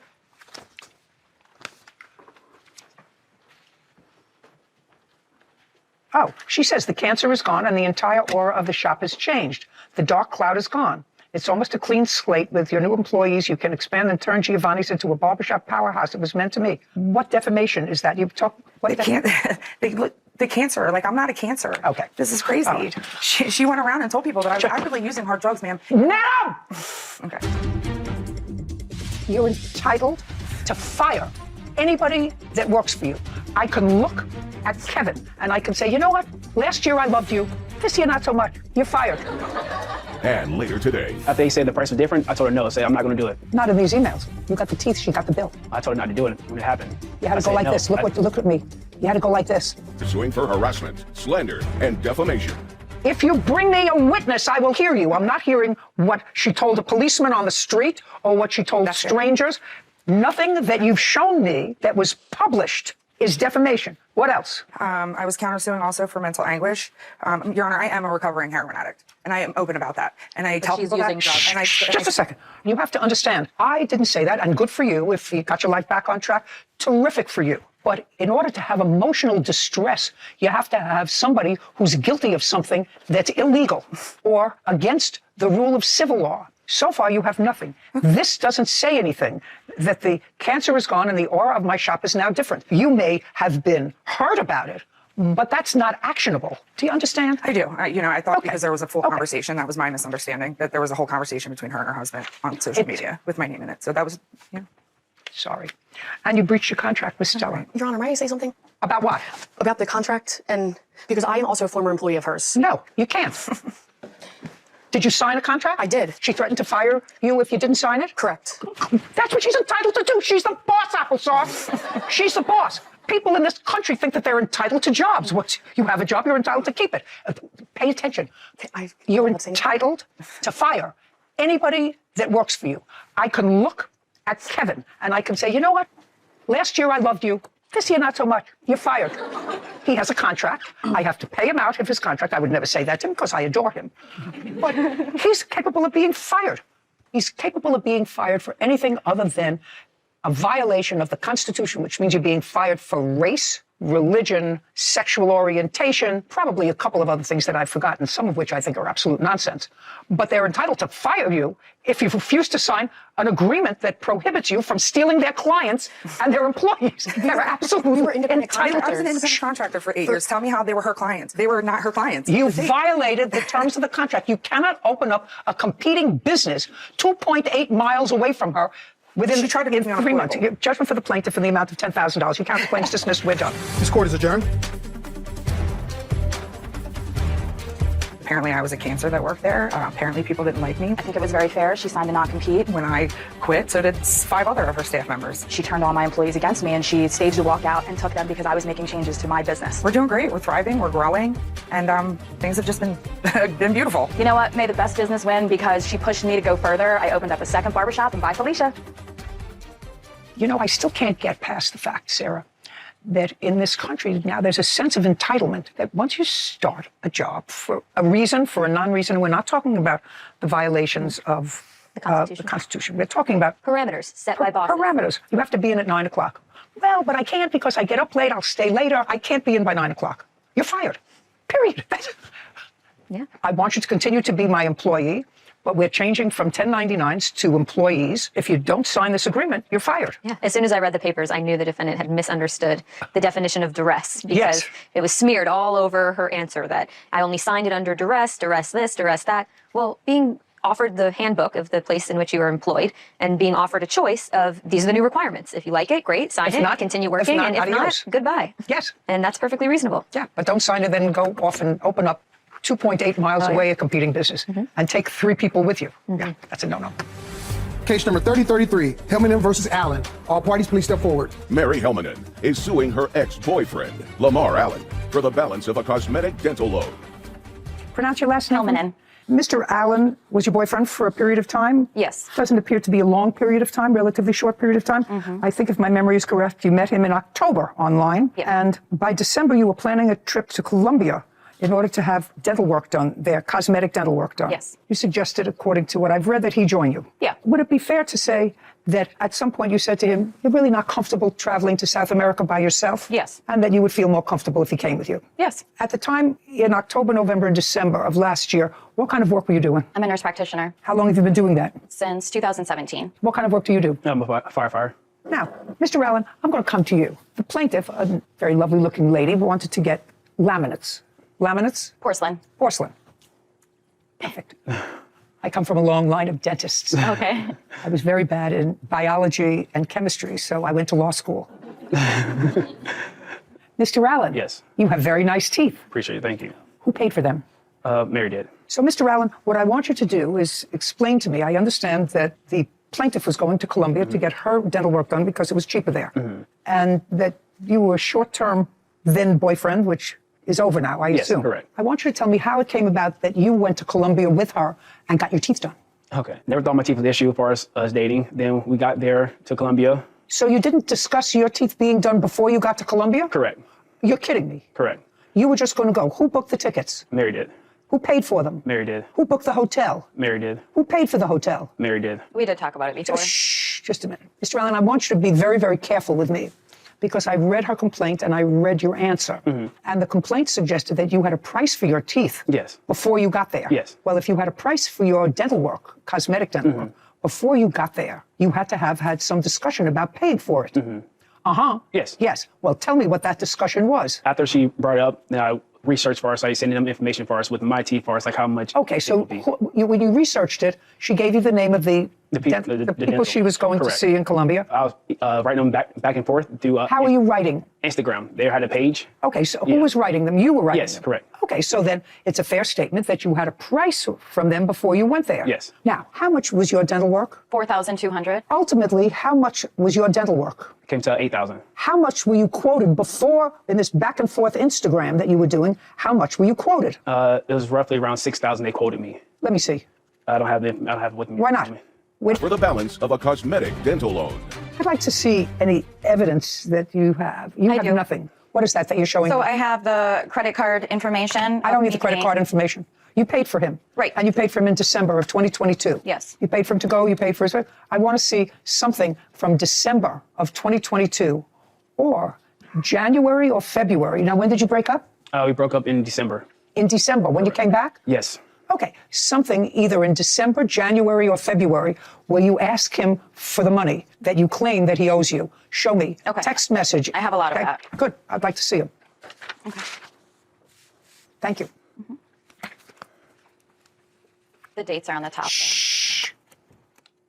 Yes, I'm definitely going to pay you back. I'm not going to leave you hanging, especially not owing $8,000. Seriously.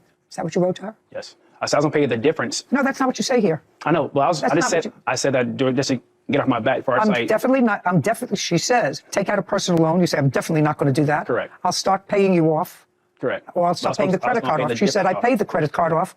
Yes, I'm definitely going to pay you back. I'm not going to leave you with $8,000. Well, then start. I'm not playing your games. I did you a favor. What's a Meeks? Oh, it's my dog. So your dog got lost. Yeah. And that was your priority in February. Yeah, of course. My dog was. And 20 weeks from November, that's when you told me, so hopefully it'll be April, and April 19th, so that's when you told her you would be able to pay her back. Yeah, because I already gave me the date. I don't care. Well, there's no question based on this, sir, that you agreed to pay her back $8,000, which is what your dental bill was. At first, I didn't want to give him done when I got there. What? So I did not want to give him done when I got there. After they said the price was different, I told her no. I said I'm not going to do it. Like I'm not going to make you pay that much. So I told her no. Not in these emails. You got the teeth, she got the bill. I told her not to do it when it happened. You had to go like this. Look at me. You had to go like this. No, she agreed. She said, well, she said, I'll pay for him. She said, well, we're right here. I'll pay for him. I said, no, I don't want to do it. It's too much money. So I said, no. Listen to me. You said no. You had to go like this. But she said, I'd do it. She's like, oh, I'll pay for it. Don't worry about it. Just pay me whenever you get your money. So I grew up paying the difference, which is $3,000. Like, I'm not going to pay her the whole eight grand. She may have found you adorable. Other people may find you adorable. Me, not so much, maybe because I'm old. You told her you were going to give her back the $8,000 that it costs to do your teeth. You told her that in February. You said, I'm going to give it back to you. I'm just waiting for my refund check from the IRS. Then it was your dog that got lost. Did you ever find your dog? Yes, I did. Oh, that's good. I'm happy for you. Appreciate it. And I'm happy for you that you have nice new teeth and that you have a nice smile. You owe her $8,000. Did you have a nice trip to Colombia? She flew you there. She put you up in a hotel. I don't know who paid for the meals. I paid for the meals. I paid for everything prior to that. And after that, like, I was paying it back because we're together. We're a couple. Yes, then you were a couple. Now you're not a couple anymore. Someone else is going to look at those pearlies and say, I love you. Do you understand? You have to pay for that. You know, you have to pay for that. You're a responsible man. You have a responsible job. Take care of yourself. That's what you're supposed to do. No. If you let a woman take care of you, no woman take care of you. If you let a woman take care of you, you're not taking care of yourself. You're a big, strong guy. And you told her you were going to pay her. That's what you did. So you got to pay her, Mr. Allen. You have to stop being a big baby. You have to pay her. Judgment for the plaintiff in the amount of $8,000. We're done. Thank you. This court is adjourned. I said no one was there. He was like, well, I just paid you the difference, not the whole full amount. I'm happy with her decision. It was fair. She said, well, I pay for it. It'll be a gift for you. So I'm like, okay, well, then I'll do it. I would have never given him $8,000 for free. I guess everything changes when you break up. I was really patient with him in paying me back, and I've never seen a cent. Don't trust women. He's got his teeth forever, you know? I got a great smile, so I guess it's okay. I'm not going to buy anyone teeth. I think it's always risky to go to another country for any medical procedure. I mean, I'm familiar with US laws, not so familiar with Colombia or anywhere else, or the guarantees for any sort of health procedure. I mean, worst case scenario, you don't come home. Best case scenario, you have cheap dental work. So cheap cosmetic. Exactly, any type of surgery. Yeah, but it's always a risk in multiple forums, in your health, in your payment of money to another country that you're unfamiliar with their entire banking systems and how that works. It seems very complicated. Very complicated. And I don't know if you remember, recently, a group of women went to Mexico. One of them went to have some cosmetic procedure, and it was dangerous there. Yeah. And one of them ended up not coming home. Exactly. At the end of the day, he has the teeth. At the end of the day, she has the credit card bill. Now, at least she's repaid. And I understand why some people, with the cost of medical cosmetic work here in the United States, would feel compelled to look somewhere to get it done cheaper. And, you know, most people who have any kind of cosmetic work done, whether it be dental or otherwise, interview the doctor or dentist before, have consultations. There you're just going and saying, here I am, fix me. And I think that that's a very risky thing to do, although his teeth look terrific. Have you? You sell miniature pigs. One of them died. Correct. Maybe you fed it something wrong. That's not the reason it died, though. I have documents from the vet. I'm talking. You don't want me just to dismiss your whole case, which I'm thoroughly prepared to do. I have other things to do today. This is Judy. Karen Garlick is suing her former customer, Ashley Satimi, for slander and the cost of 2 miniature pigs. Court come to order. All rise. Have a seat, everyone. Hello, Judge. Case 3029, Garlic versus Simiti. Thank you. Welcome. Miss Garlick, you have a business. I don't know if this is your main business, but you sell miniature pigs. That is correct. This is one of my major businesses. How long have you been doing that? About 18 years. You have photographs of what your pigs look like? Sure. Yeah, take a look at them, please. Do you want the ones that she got off of me? No. Oh, adult ones? I do have some adult ones. Here's a couple photos for her. Okay. I'm going to try to simplify this if I can. And these are babies, or are these? Those are older ones, like a year old, 8 months to a year old. How much do they weigh? Typically, if you feed correctly, anywhere from about 12 pounds up to about 40 pounds, about the size of a medium-sized dog. Okay. And do they live in the house? These are house pets. So they're litter box trained. I try to train them before they ever leave. I spend a lot of time with that. Okay. How much do you sell them for? Typically, my prices range between about $2,000, depending on age and size, up to about $3,500. And I assume that in this business, the smaller they are, the more they cost. Well, and also the younger they are, the more they cost. Okay. You were buying these as pets for yourself? Correct. And you were going to buy 2? Yes. Where did you see the plaintiff advertising the piglets, or did you hear it by word of mouth? Just Google. Just tell me what would inspire you to get a pig instead of a dog? Well, I have 3 dogs and 3 cats. But I went to the state fair and I saw them in the piglets in the birthing barn. Okay, and you fell in love. Got it. There we go. Got it. So you bought 2 pigs. According to both of you, you gave a deposit for the pigs, correct? Yes. She gave a deposit on each pig because the amount was more and she didn't have enough right then, so she's going to make payments. Okay. And in total, she paid you how much? She paid me $1,500 deposit on each piglet, and then she gave me 3 payments of $250 Zelle payments, which she was split the pay for $250 every 2 weeks. Okay, so she paid you $3,750 altogether. Yes, which she's reversed all that. I understand. Oh, okay. And the total purchase price for the 2 pigs that she purchased? Okay, each one was $2,700. Okay. And well, let me go through something that each of you agree on. She purchased 2. You sent them to her. Correct. In transit, before she got them, one of them died. Yes, due to complications of pain. Okay. One of them didn't die in your custody. Correct. Died in transit. Correct. Okay, so we don't know, but we know that certainly the Correct. piglet didn't die of old age. It died in transit, so she only received 1 at that time. And what was the date of that? She had it delivered on the 21st of September. Okay, and when you contracted for these piglets, Miss Satimi, did you sign a contract? I did not, no. Did you get any paperwork at all from her? I have text messages stating the amount owed. No. Do you have a contract? Didn't have a contract with her. I did send her multiple Well, just a second. You didn't have a contract with her. So you got the pig, and there were no other terms that were agreed to by both of you in writing other than the price. And what was the total price? $5,400 is what she owed total. And of that, she gave you $3,750. Okay. At some point, you took another piglet, Miss Satimi, to replace the one that had died in transit. No, when Miss... Just a second. Well, you say you did, so you got to get your story straight. At some point, you accepted a second piglet from the plaintiff to replace the one who had died in transit. It was get the pig or get no money back. So those are my 2 options. Just a second. Well, that's true, Miss Satimi, because you don't have a contract with her, according to you, that you can show me. She doesn't either. So in a contract for an animal that I know I've purchased over the last 60 years from a breeder, it usually says that there is a health guarantee until you take the dog to a vet, or if the dog has a congenital illness and it's discovered by a vet, you get either a return of your money or pick up. There are all kinds of terms contained in a contract that I know I've always gotten, and so you understand them. If you bought these pigs for her and you bought them without any written conditions, then she has to. I do have a written thing that was sent to her. I don't care whether it was sent to her, whether or not she acknowledged it. You can't have a one-sided contract. You understand that. I do. You don't have a one-sided contract. So unless she agreed to that someplace, which she clearly did not, that's meaningless what you're going to show me. And if you pay attention and don't shout out, maybe you'll find out that what I'm saying to her is to your benefit, and you're not supposed to interfere when the fact finder seems to be finding in your favor. So she was under no obligation to return your money. No, she had... So I'm just telling you, you accept. The answer is you accepted a second pig. Yes, I did. Yep. Was it in September? It was. I didn't. Yes. In September. On what date did you accept the second pig? The second pig, I did not receive that until a month later, which was October 19th. Fine. So these are a couple of questions I have specifically for you. The first pig that you got from her on September 21st is named what? That is alive? Yes. That is Bacon.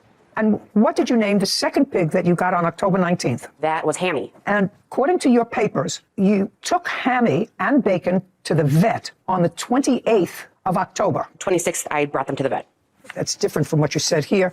I assume you have the paperwork from the vet. Yep, I got the discharge summary. Here you say in your answer that you took them on the 28th and you got an estimate for spaying them. I went on the 26th, and at that point I found out that the pigs were not spayed as per... As per what? As per our conversation. I had conversations saying that the pig will be spayed. And on the 26th, I went to the vet, found out it was not spayed, and said, how much would it be to spay? I got a quote on the 28th, and that is... Did you take the pigs back for the quote? No. So you, they were spayed. Just a second. I'm talking. Okay. You don't want me just to dismiss your whole case. No. Right? Which I'm thoroughly prepared to do. I have other things to do today.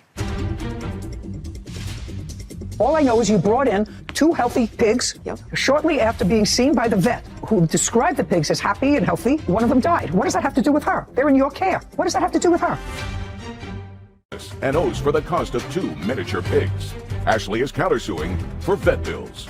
On the 26th, you took the pigs to the vet. Correct. Were the pigs given ivermectin? Yes. Both of them? Yes. May I see, by the way, the vet papers from that date? Absolutely.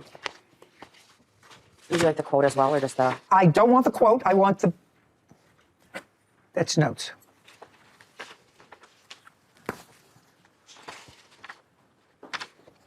So you had both pigs from the 19th of October until you took the pigs to the vet on the 26th. So the 19th, 20th, 21st, 24th, 25th, and 26th. Yep. Correct? Yes. Yep is not an answer. Yes. And when you went to the vet for the pigs, according to you, the pigs were, and according to the vet, Yep. Yes. the pigs were healthy, according to you, playful. I'm going to read what they said. I don't want to say Just a second. Well, that's what it says. It says they have mites, mange, No. What I'm telling you is what they said. Bacon, who you still have. Yep, yes. Yeah, and Hammy presented for examination. When Hammy arrived, she had a pendulous belly that the breeder attributed to a parasite, and she was dewormed with a product provided by the breeder, after which this appearance resolved. This is according to you. This is what you gave the vet. And Hammy began to gain weight. Yes. Both pigs are bright and active at home with excellent appetites. So far, that's what the vet is getting from you about the pigs. Yep. That they're both happy, healthy. She gave you stuff to deworm them. Hammy started to gain weight. And then the vet gave them this medicine. And 2 days later, Hammy died. This is from your history to the vet, that the pigs were fine. The vet gave both pigs this very strong medication, and I want you to describe what happened to the pig the day after you came back from the vet. Perfectly fine. Okay. And can I just say that the ivermectin, that's the same stuff that Karen gave me. Who knows how much the vet gave them? All I know is you brought in 2 healthy pigs shortly after being seen by the vet, who described the pigs as happy and healthy. One of them died. What does that have to do with her? They're in your care. What does that have to do with her? Well, you're saying it was the medication. It's the same medication that was given. It depends upon how much medication you give an animal. This was a swine specialist. Listen, I don't care, madam. I want you to understand that A, you have no health guarantee. But even if you had a health guarantee, what I'm reading from the vet is you reported that the pigs were fine, happy and healthy. She had given you a certain amount of this to get rid of the parasites, which you reported to the vet worked. And then the pig is seen by the vet, who gives the pig more of that toxic if taken in too high a dose, and died. That's not the reason it died. I'm reading your papers. How many days after Hammy was given this dose by the vet did the pig die? How many days after? I'm reading you. I have your papers. 3. Well, then maybe you did something 3 days later. Maybe you fed it something wrong. It's not her problem. It's your problem. By that time, she has sent you a piglet that you've had for 10 days. Now, how many pigs do you have that were purchased from her that you currently have home? 1. Okay. And that would be Bacon. Correct. What was the total price for Bacon? $750. Well, that's not what Bacon cost. Bacon cost $2,500. $2,500. If you can look at my text messages that I have here. May I see the text message, please? These are two. Hold on. She's got confirmations on that one and the second page as well.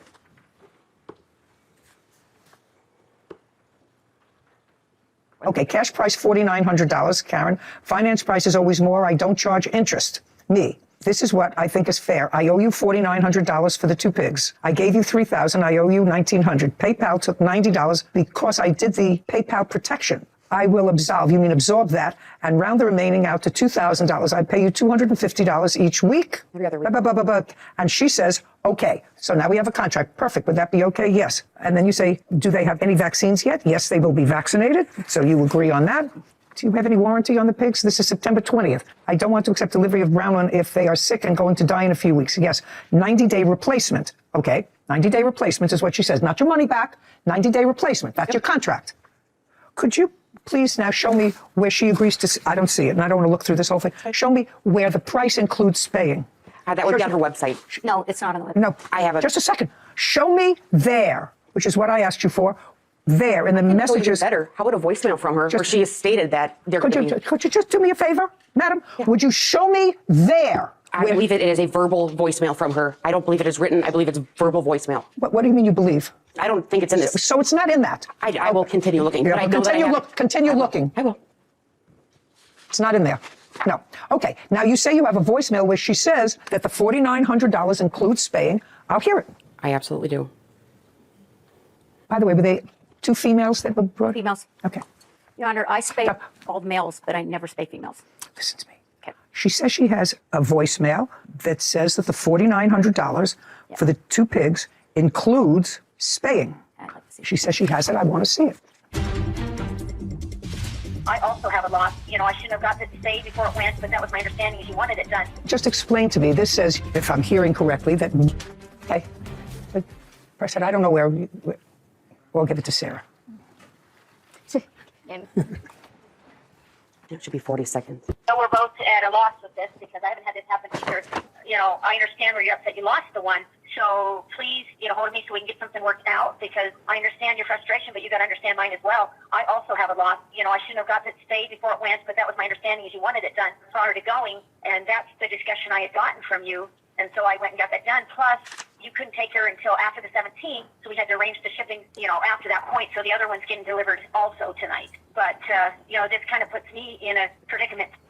Just explain to me. This says, if I'm hearing correctly, that one of the piglets was spayed. They both were spayed. The one that died was spayed. That's why it died. In my professional opinion, I went through 4 years of veterinary technology school as well. Okay, so the one that died, the one that didn't make it in transit, was spayed. Yes, just a second. And the other one. And Bacon. Bacon and Hammy, whatever the first one she called. Were both spayed? Yes, I have documents from the vet. May I see them, please? That is not true. I actually spoke with her, and she said her sons mixed it up. Birth dates are on there from the vet, and the color and everything. Just a second. I actually called the vet as well. You can't tell me what the vet said to you. What color are the pigs that you got? They are chipmunk color, but there are multiple in their litter. She tried selling me two. Just to answer my question. Chipmunk what color. are they? The chipmunk color? They're brown, yep. One of them striped? I'm not sure what you would consider. That's what chipmunks is striped. And red and white? That was the one for sure. They were both spayed on September 13th? Correct. Now tell me, you went to reverse all the charges that you had paid for her because you had paid her a certain amount of money, $3,750. Did you get all that money back? No. How much did you get back? $3,000. And then the Zelle account suspended that. Just a second. They took it from me and they've got to suspend it because she claimed I was fraudulent. Just a second. She now has two pigs. What happened to them in her care is, as you understand, is not. I have one. I don't care whether you have one now, madam. I just told you you had two pigs that were healthy according to the vet. After you had the replacement pig for over 10 days, it died after it had seen a vet that reported it healthy. You say it was 3 days. If it was the next day, I would say it was the shot the vet gave him that caused her to die. But you said it was 3 days later. I don't know what you fed it. I don't know what you did to it. I don't know who else took care of it. It's irrelevant. She's entitled to her money for two pigs.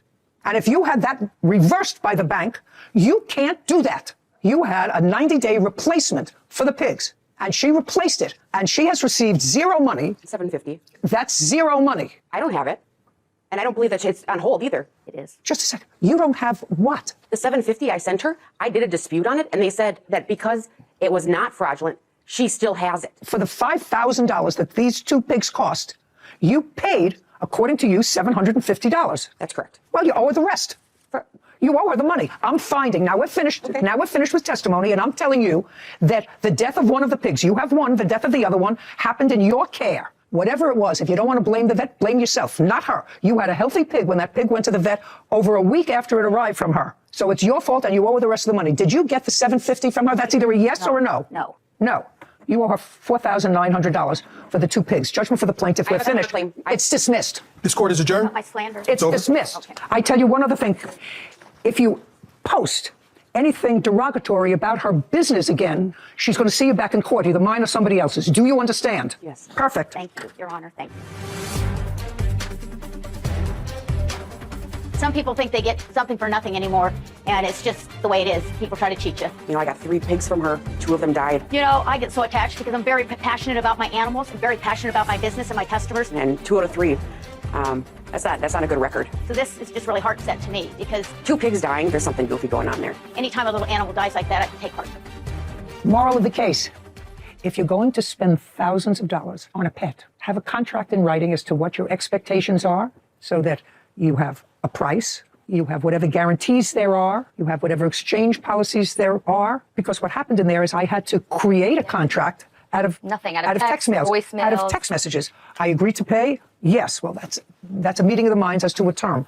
But that's an unprofessional way of the plaintiff to deal with a business that is a substantial business if she has 18 pigs. And it's really not a smart way for the defendant, to whom money is important, $5,000 has to be important to her, would go into a business arrangement without a formal writing. Yeah, and just a secondary point that I was thinking of is we would want that contract to exist for anything, for a car, for a transfer of funds, but especially you want those details and those guarantees for a life. You're talking about a living animal. Right. And I think that requires, from both ends, a lot more words, a lot more sign pages, something more. It requires a contract. A contract. It requires a contract. And she's in the breeding business. She's been doing it for 18 years. She should have a contract. Listing whatever her terms may be. Maybe it's you don't get a refund, but I'll send you, replacement. That's perfectly fine. But all of those expectations. She's accusing you of vandalizing her car. That was not me. My front windshield was busted out. I don't know nothing about no windows. I'm I not. have a video of that as well. You know whether you were there. You say that she, in fact, did defame you, and I believe that that was on social media. Yes, ma'am, Facebook. The defendant denies that she vandalized your car, and she says that you, in fact, defamed her. She has a counterclaim. Yes, ma'am. I read your papers, and it seems that you were married to a man whose name is Adele. How long were you married? We got married December of 2019. We were divorced May of 2023. And the defendant dated your husband? Yes, ma'am. Was that after the divorce? Before the divorce. Before.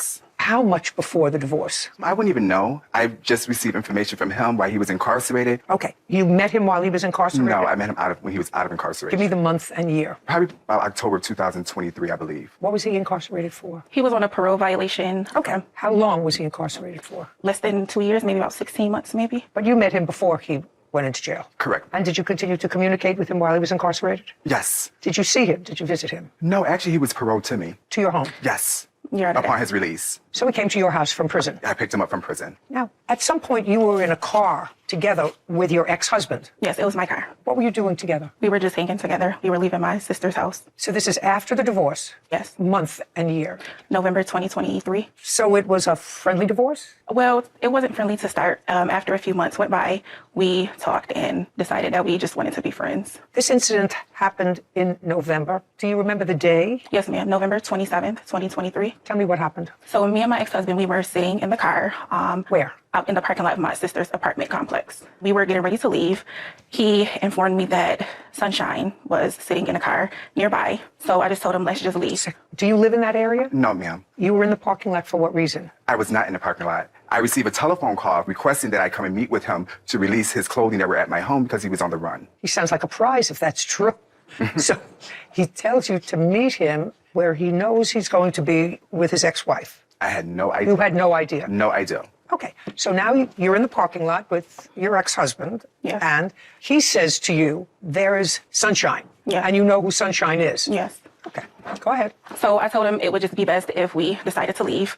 Because you were no longer together, is that right? No, we were together. He's on the run. Where he was paroled to at my house, he can't come there because police and parole were looking for him. What were they looking for him for? He got released from incarceration October 18th. Approximately a week later, he absconded from parole. How do you do that? You mean he didn't report to his parole officer? I contact parole, letting him know that he was not at home where he's supposed to be at home. Okay, so he was paroled to you and he left your house? Yes. Got it. How many hours or days had he been gone when you contacted his parole officer? Approximately about a week. So you didn't know where he was. Did you know where he was? Yes, I did. Where was he? He was with me and with other people as well. You mean with other ladies? I assume so. You assume so. Okay. So when you called the parole officer to advise him that he was no longer with you, you weren't worried for his safety. I was absolutely worried about his safety, and I gave him multiple chances of please return back home. I spoke with parole. Parole is willing to give you an additional chance as long as you come back home and contact him, let know that you're here. He would tell me multiple times that yes, he will come and return back. And as I continue to ask him, like, where are you at? What's going on? It's after 9 o'clock. You need to be here. And he tells me, well, I'll be there, and never shows up. I got it. Okay, so now you see her in the parking lot. Yes. This prize package, by the way, where is he now? Incarcerated. Ah, good. Well, he'll be able to watch me from the rec room. He now called her and told her to meet him and bring him clothes to where he was going to be with you. Did you know that he had called her? I didn't. No. And when you saw her, you were driving your car? He was driving. He was driving your car? Yes. With no license. Don't shut out. That's the least of his troubles. Right. Right? Right. He's got you, the parole board, and the entire penitentiary system to worry about. Having no driver's license is really the least of his... Going for a false police report and defamation.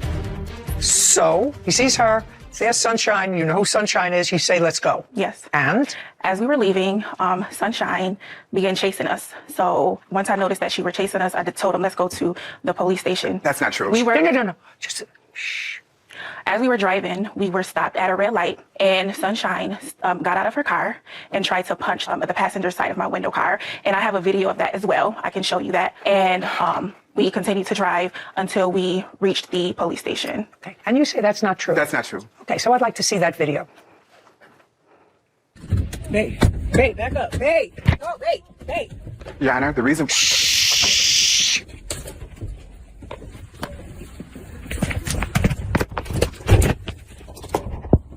Now, that was you getting out of Yes. your car and approaching her car. Yes. So when you said that's not true, that's what I saw. I saw you angry getting out of your She car. stated that I tried to bust out a window. Just a second. I saw you angry getting out of your car. And then the camera went.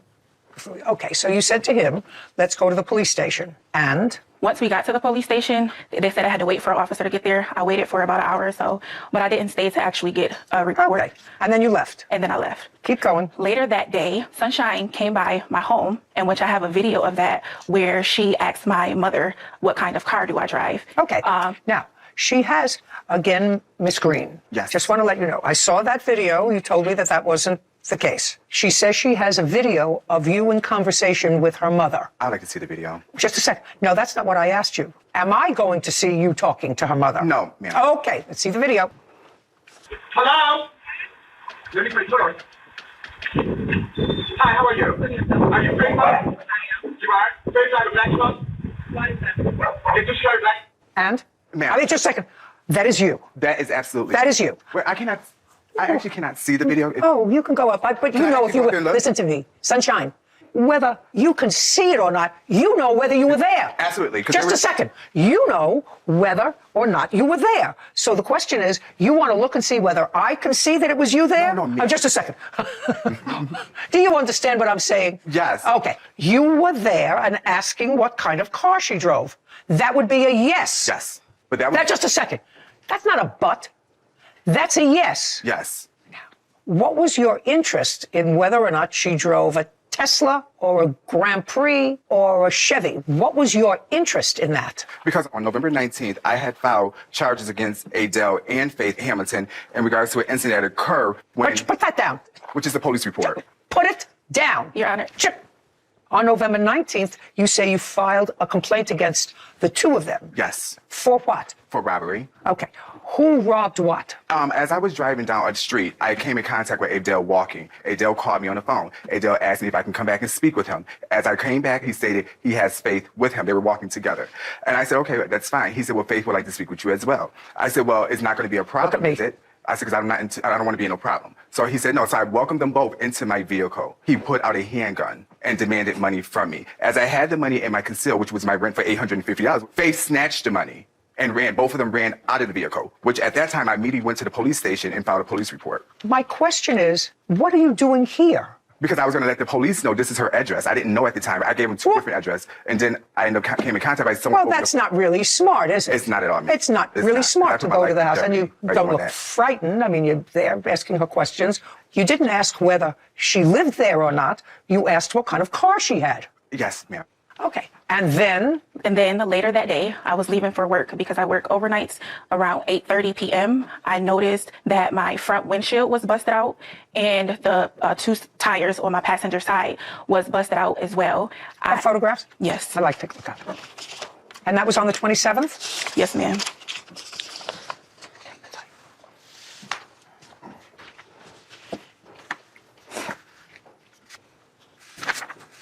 Your Honor, can I say something? Yeah. I also have a text message that she sent with a video of her actually busting out of my windshield. And I also have a Ring camera video of her busting two of the tires as well. Okay. I have no idea about this. Just a second. I don't care whether you have an idea of it, Ms. Green. Just a second. Well, it's not new to you that she's accusing you of vandalizing her car. Because certainly you're here because she's accusing you of vandalizing. So what's news to you is she has video proof of you doing it from a Ring camera. Am I correct? I have. You have no idea. You No haven't seen idea. it. Okay. Now, I've already seen two videos, Ms. Green. The first one you said didn't happen until we saw it, and then you said, well, it did happen. The next one was she said you came to her home to try to find out what kind of car you drove, and you said, no, I didn't. And then she had a video. Pay careful attention. So far, your batting average is in the toilet.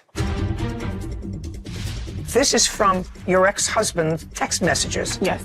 It reads, your face next. Call her and ask what just happened. Soon you're next. Call Faith and tell her to check her vehicle.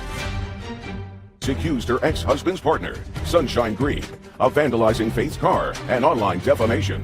Sunshine is countersuing, claiming Faith defamed her on social media. Now, I'm going to play the video. I haven't seen it either.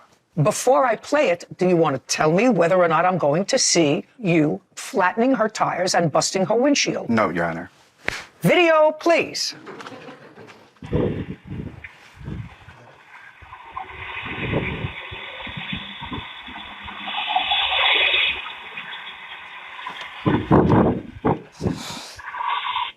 Okay, so that's somebody who I can't identify coming up to your car. It's a single person, unless you have it clearer on your phone. No, that's the only one, the video that I have. That's the video for the tires. I have a video where you can't see her, but in the video, somebody's running up to my window. Shh. Let me see. Don't tell me what. I have eyes. The one of the windshield is on the phone. Okay, I'll take a look at it. Kevin.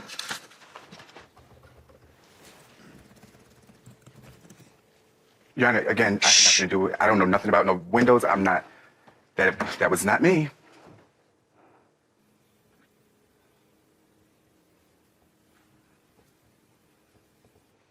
Who took this video? She sent my ex-husband a text message. That video in the text message, she says... No, I can read. I'm sorry. I can read. So you got this video, because this video is not from a Ring camera. This is taken from somebody's own camera because they're following their feet. Yes. Okay? That's what it shows. Okay, now I'll see the text message. May I see that video as well? Yeah, sure. Thank you. Absolutely. Would you show this to Ms. Green?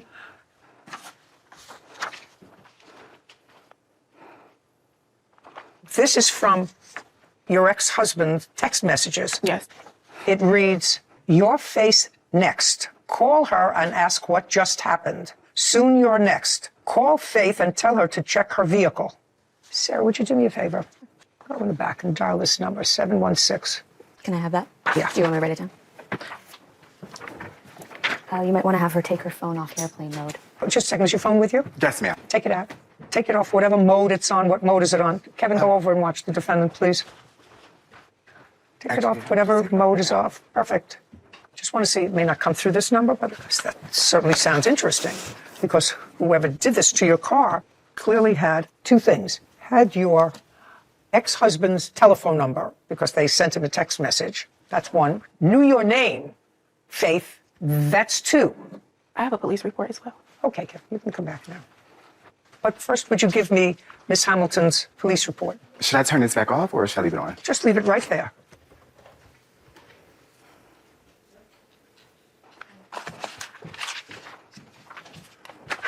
It's a spam number, so when you call it, just says, thank you for accepting our offer. And it's a spam number, so I'm sure it could be a generated number if people are looking to get alternative phone numbers. Kevin, would you go over to the phone? See if anything buzzed. Nothing. Leave it up here. Thank you.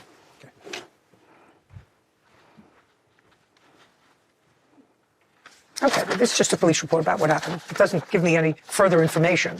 Your Honor, What? may I speak, please? About what? I have a police report that Faith filed against me and had me arrested. And in that police report, and when I approached the judge, which the case just got dismissed, none of this that she's stating was any of the charges that... Just a second. You have a countersuit. Yes. And your countersuit is for false charges. I assume these are the false charges. Yes. Well, you have to understand, Ms. Green, so far what I have is you were at a place going to meet your ex-boyfriend who you were really annoyed at because he left the home where you had allowed him to come to after he was released from prison. You went to jail, you picked him up, you brought him home, and all of a sudden he disappears for a week. And you're back and forth. You better come back. I spoke to your parole officer. We'll give you another chance. Nothing. Then you get a call from him, according to you, meet me at this parking lot because I need some clothes.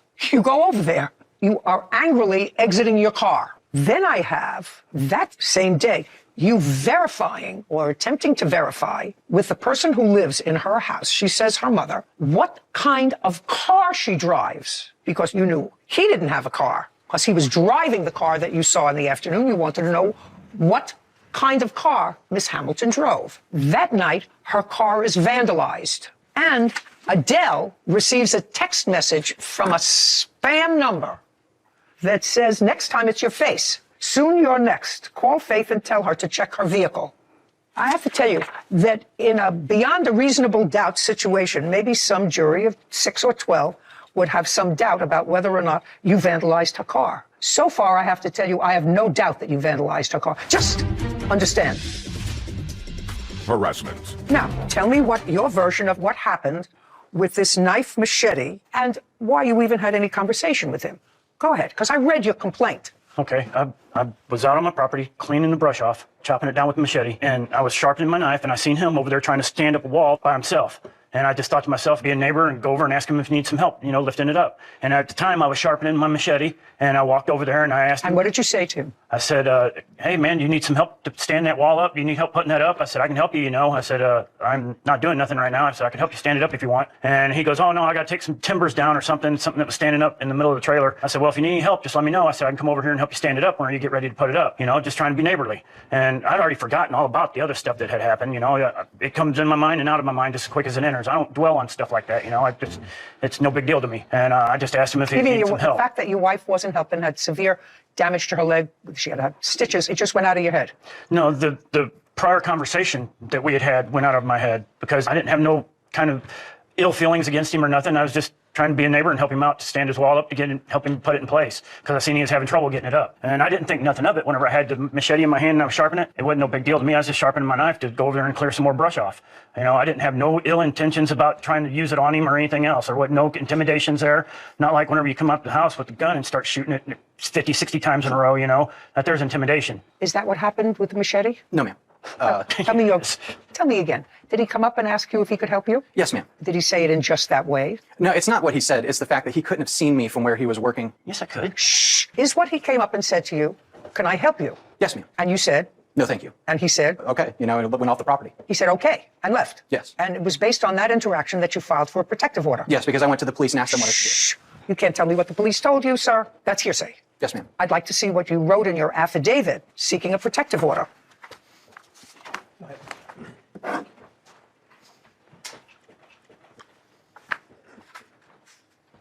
And they dismissed your protective order. Yes, ma'am, because they said that it only constituted 1 out of 2. Just a second, determined. The court hears testimony, which means they took testimony and they determined that there was insufficient evidence to justify a full protective order. Yes, ma'am. I would have ruled the same way. Okay, so this actually further expands what the problems have been, at least in your perception of them. He said, I'm afraid of the respondent Brian Jones. Brian Jones is a drug dealer with constant foot and vehicle traffic who has threatened me and brought a weapon within 3 feet of me at my house. Is that the machete you're talking about? Yes, ma'am. Okay. He knows that I am working with the police to stop the crime on my road. He has rage issues and is addicted to drugs. On September 9th, Brian told me he doesn't call 911. He takes matters into his own hands. Yes, ma'am. You didn't tell me that. I'm sorry. Yes, ma'am. Did he say he doesn't call 911? Yes, ma'am. After I told him that I was going to bring a lawsuit against him because of the dogs, he said that he would take that lawsuit, wipe with it, and throw it on the ground. Did you say something to him, Mr. Jones, about, careful, about not calling 911 to your house? Careful. Did you say anything to him about not calling 911 to your house? That's a yes or a no? Yes, I told him that I do not call 911. Just a second. That's what I thought. So at the time you went over to him, and that was on what date? On the 13th? I told you the same thing I'm telling him. Yes, if he doesn't know the answer, he'll say, I don't know the answer. Was that on the 13th? Yes. Okay. So on the 13th, you said to him, I don't call 911, correct? Yes, ma'am, I said that. And tell me, why did you say that to him? Why? Because just a second. Because he was threatening me with calling the cops on me and taking me to court for my dogs barking. Taking our dogs. Your case is dismissed. I didn't say anything. Yes, you did. Yes, you did. And you're annoying. You haven't even given me a chance to say anything. I just had a whole discussion with you. What do you mean? I asked you all kinds of questions. Now I'm asking your husband questions. And you're not to interfere. Yes, ma'am. Do you understand? I understand, You ma'am. apologized already once. You want me to read it back to you? No, ma'am. Okay, very good. Could I say something, please? No, you can say nothing. It's all coming together now. So the second issue in this case is whether or not Mr. Hart had sufficient basis in his mind to seek a protective order, even if it was ultimately dismissed. And the answer is he had sufficient basis based upon what you said to him and what had transpired with your wife to feel as if he was threatened. So your first part of your lawsuit was for the damage to your car, and for that you're being awarded $1,000 to have your car fixed. You're going to go through insurance. The second part of your lawsuit is that you want to be compensated for a false protective order. That part of your complaint is dismissed because, in my judgment, Mr. Hart had sufficient basis to think that he might be in danger, and he wanted to see. It's not a question, Mr. Jones. You can shake your head all you like. It's a perception of his, not yours. Of his. So that part of your lawsuit is dismissed. The last part of your lawsuit has to do with harassment. Now, who is going to tell me, you are going to tell me about the harassment. Tell me the first instance of harassment. I would imagine that we have to go with saying that it was right after the ex parte was dismissed, and he started. So that right after the ex parte was dismissed, that would have been September 25th. Correct. So after September 25th, go ahead. Okay. That was when. Don't read anything. Did you board your horses with the defendant? Yes. Your Honor, may I speak? It didn't work out.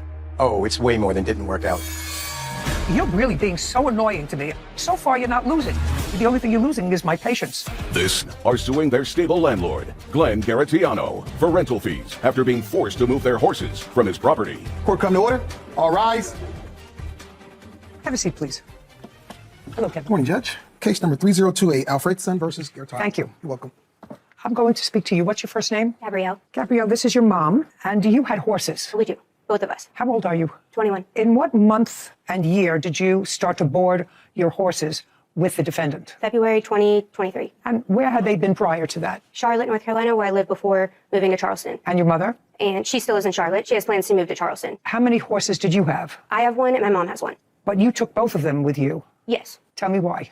They've been together for over 6 years. This is something we do together, me and my mom. And since she had plans to move, we didn't want to stress them and separate them. So we wanted to keep them together. Okay. When you moved with the horses, you were the person who found the property? Correct. And did you meet with the defendant? Yes, I did. Did you ultimately sign a lease with him? Ultimately, yes. When? Month and year? It was beginning of February 2023, I believe. I have the lease. I'd like to take a look at the lease. It is on my phone through emails. I want to look at the lease. I have it, ma'am. I'd Would you like see a it. copy? Yes.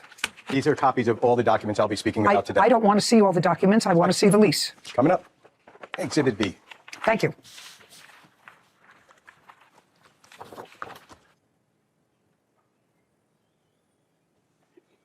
Okay. Your lawsuit today seeks recoupment of certain monies that you paid pursuant to this lease. The defendant has a cross-complaint for damages that your horses did to his property, which is also included in the lease as your responsibility. So the lease started February the 12th.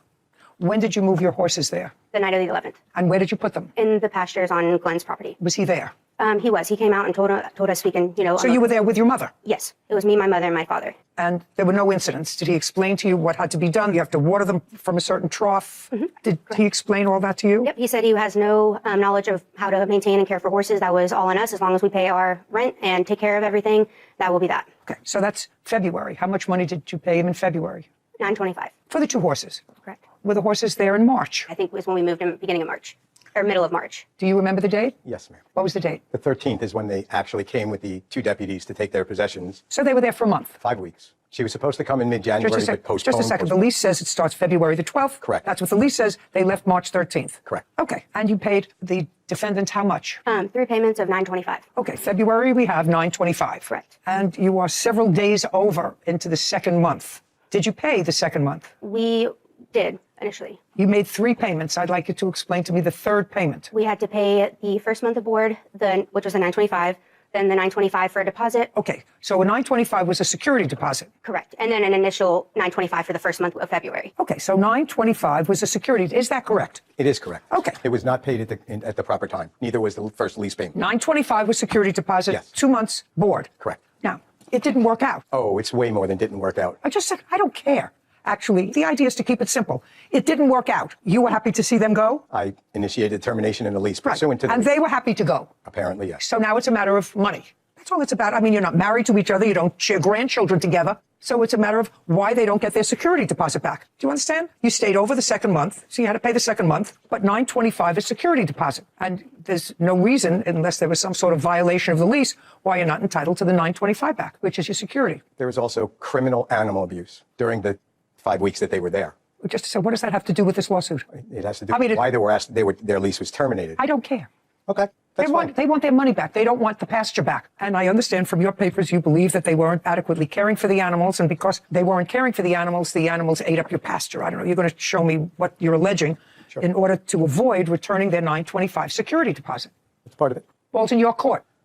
Okay. Security deposit. $925 security deposit, to which they would otherwise be entitled to unless you have proof to me that their horses damage your property. So you want to go directly to the damages? I want to go directly to the damages. Okay. This is my life. It's fleeting by so fast. Someone please give this to the judge. I just want you to show me what the damages. Okay. I guess I'm not going to refer to my notes. I'll just do it on the fly. Okay. The very first. Shh. Oh, don't explain? No, Sorry. I don't want you to explain anything. They're pictures. Oh, there's something in the packet that you just gave me. Would you please show this to Gabrielle and ask her if that's her signature? Your Honor, may I speak? Shh. No. That means no. That's a no. Okay.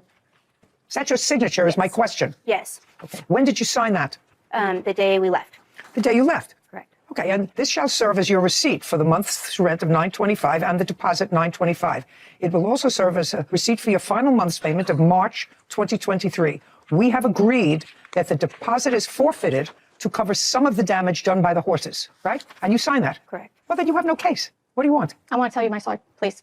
You want to tell me about what? This whole incident. I don't care about the whole incident. Your Honor. Okay. Just a second. You don't understand. This is a contract. She signed a lease as a contract. She's 21 years old. In order to leave, you left. You were both happy to be done with each other. Your daughter, who is the lessee, signed this agreeing for the 2 months' rent and to forfeit the $925 deposit. And there's an acknowledgement that the horses did damage to the property. That's it. So you have no case. Does it say acknowledgement? What? Does it say that acknowledgement, or if there was damage to the property? No, it says we have agreed that the deposit is forfeit to cover some of the damage done by the horses. Now, you're really being so annoying to me. I'm just about. I'm just a second. preparing my next piece of paper. That's all. Just a second. Don't prepare anything. So far, you're not losing. The only thing you're losing is my patience.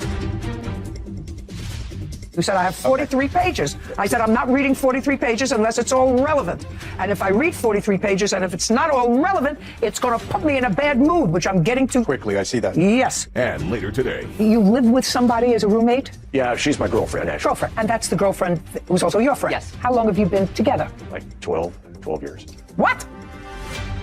Glenn is countersuing for property damage caused by their horses. Okay. We have agreed that the deposit is forfeit to cover some of the damage done by the horses. Now, if I were you, one word I would have absolutely eliminated is some of the damage, because that says to you, bing! It's not to liquidate the damages done by the horses. It says to cover some of the damage done by the horses, which is his counterclaim. So the fact that this didn't work out and you were unhappy is absolutely irrelevant to a lawsuit. Do you understand? Irrelevant. Now, did you and your tenant have any discussion about what damage you allege that the horses did? Yes. Was that the day that she left? No, ma'am. It was prior to that, numerous occasions. Can you imagine I have something important? Just please, sir, ma'am. I have something important to show you. Sure. Give it to Kevin and answer my question. I shall. Great. Do you have anything in writing, emails, etc., to demonstrate to me, other than verbal conversations, that the tenant was made aware of damages that the horses would... 43 pieces of evidence I would like just a second. Does have that evidence that you're asking for. Everything that you're going to hand me in that 43 pages, I just want to let you know, because when I go through 43 pages, if all of it is not relevant to the damage and the amount of damage that the horses did, that's not going to put me in a good mood. So make sure you're sending me all that stuff. Hold on a second. Important prior to even looking at that receipt. If you'd please refer to the last page of the summons and complaint. What are you showing me? What I'm showing you, ma'am, is that the summons and complaint was filed by the father. I don't care. No, ma'am. This is filing an illegal court document. I don't know why you don't care. I don't care because I wish I could care. For your sake, I want to care. But for the purposes of this case, I don't care. All I want to see from you is the damage that you are alleging that was done to your property in excess of $925, which you kept as security deposit. That's all I want to see. I don't want you to tell me that her underwear doesn't match, that the wrong person filed the summons and complaint. I'm not interested. Very simple. Do you understand? Do you understand what I said to the plaintiff, sir? Did you understand that? Don't hand me all that stuff. I'm not. I'm saying it's in folder 4 right in front of you. Those are the damages. The damage to the grass in front of all of the No, that's not what I asked you for. If you follow instructions, I said to you, I want to see in writing, which you said you had, notification to your tenant prior to March 13th that damage was being caused to the property. And you said numerous. I said, show me. You said, I have 43 pages. I said, I'm not reading 43 pages unless it's all relevant. And if I read 43 pages and if it's not all relevant, it's going to put me in a bad mood, which I'm getting to. Quickly, I see that. Yes. Because this is a lawsuit. It's not a kvetching contest. It's not about fetching. Do you understand? I didn't let her kvetch. I said, this is a lawsuit. You want your money back? You signed the document that says you're not getting your money back. That's what you signed. The damage estimates are in the back of that folder. And I told you, I'm not asking you for estimates. Okay. You're asking me for communication between me and them? It was mostly verbal. So then the answer is you don't have anything in writing. There may be text messages. I didn't review them. Oh, okay. But there were text messages regarding her trough that was leaking, and she just ignored the text. She ignored text often. I actually don't care. I have pictures of the damage to the stables in there. Yeah, $925. You got it. It's covered. Your counterclaim's dismissed. We're done. This case is over. This court is adjourned. The man was very harassing to me the whole time. I didn't get to show any of my text messages. She was a week late with the rent. She signed the lease, brought the horses, and then, I forgot the rent. Into the second week we were there, I told my daughter, something's wrong with this man. We got to get the horses out. A week later, she comes back with the rent. I'm like, where's the deposit? She goes, I didn't have the deposit. I'll get you that in a week. He wanted me off the property. He said, I want no trespassing ordinance on you. I said, can I not feed my horses? No, get off the property. These people were bananas, and they were damaging horses. Good example out there of we here in court hear legal arguments, not emotional arguments. It can be, a therapeutic experience for the litigants to be able to get their story across or share the underpinnings of the story or what really went on is something that we hear a lot in court. But it doesn't matter how many color-coded files you have. If they don't contain evidence that are pertinent to the legal argument, not the emotional argument, we don't want to see them. We don't want them. Especially in this case. It was cut and dry. In this case, there were contracts. Yeah, signed. There were two no contracts, argument. a lease and a termination of that lease. With the terms. Yep. And there was only one word, Sarah, and that word was some. And that allowed him to even bring the countersuit in the first place. But it was sort of slick. The word some. If you're going to forfeit your $925 deposit, and what he's primarily complaining about was that the horses ate all his grass in his meadow. Right, for $925, you can buy an awful lot of grass seed. Sure. They're not about to build him a whole new piece of property. Didn't work out. There was a contract. Sort of interesting. Yeah. Case 2203, McAlley versus Wainsworth. All parties, please step forward. Susan McKaylee is suing her neighbor, Ed Wadsworth, for towing fees and car damage. You know the defendant through a friend of yours. I do. She is a significant other partner. Right now they're at roommate status, but... Roommates. Correct. Of a friend of yours. Correct. Some time ago, you found a dog or rescued a dog and gave it to your friend and the defendant. They had found the dog and rescued it. Okay, so they found the dog. Yes. What kind of dog? It's kind of a, you can imagine him pulling a sled. I have a picture of him. I'd like to take a look. All right. No. Oh, sorry. That's all right. You can hand that to her.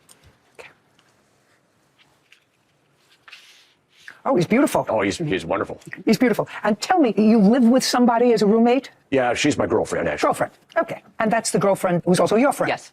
club. How long have you been together? Like 12 years. What? I know.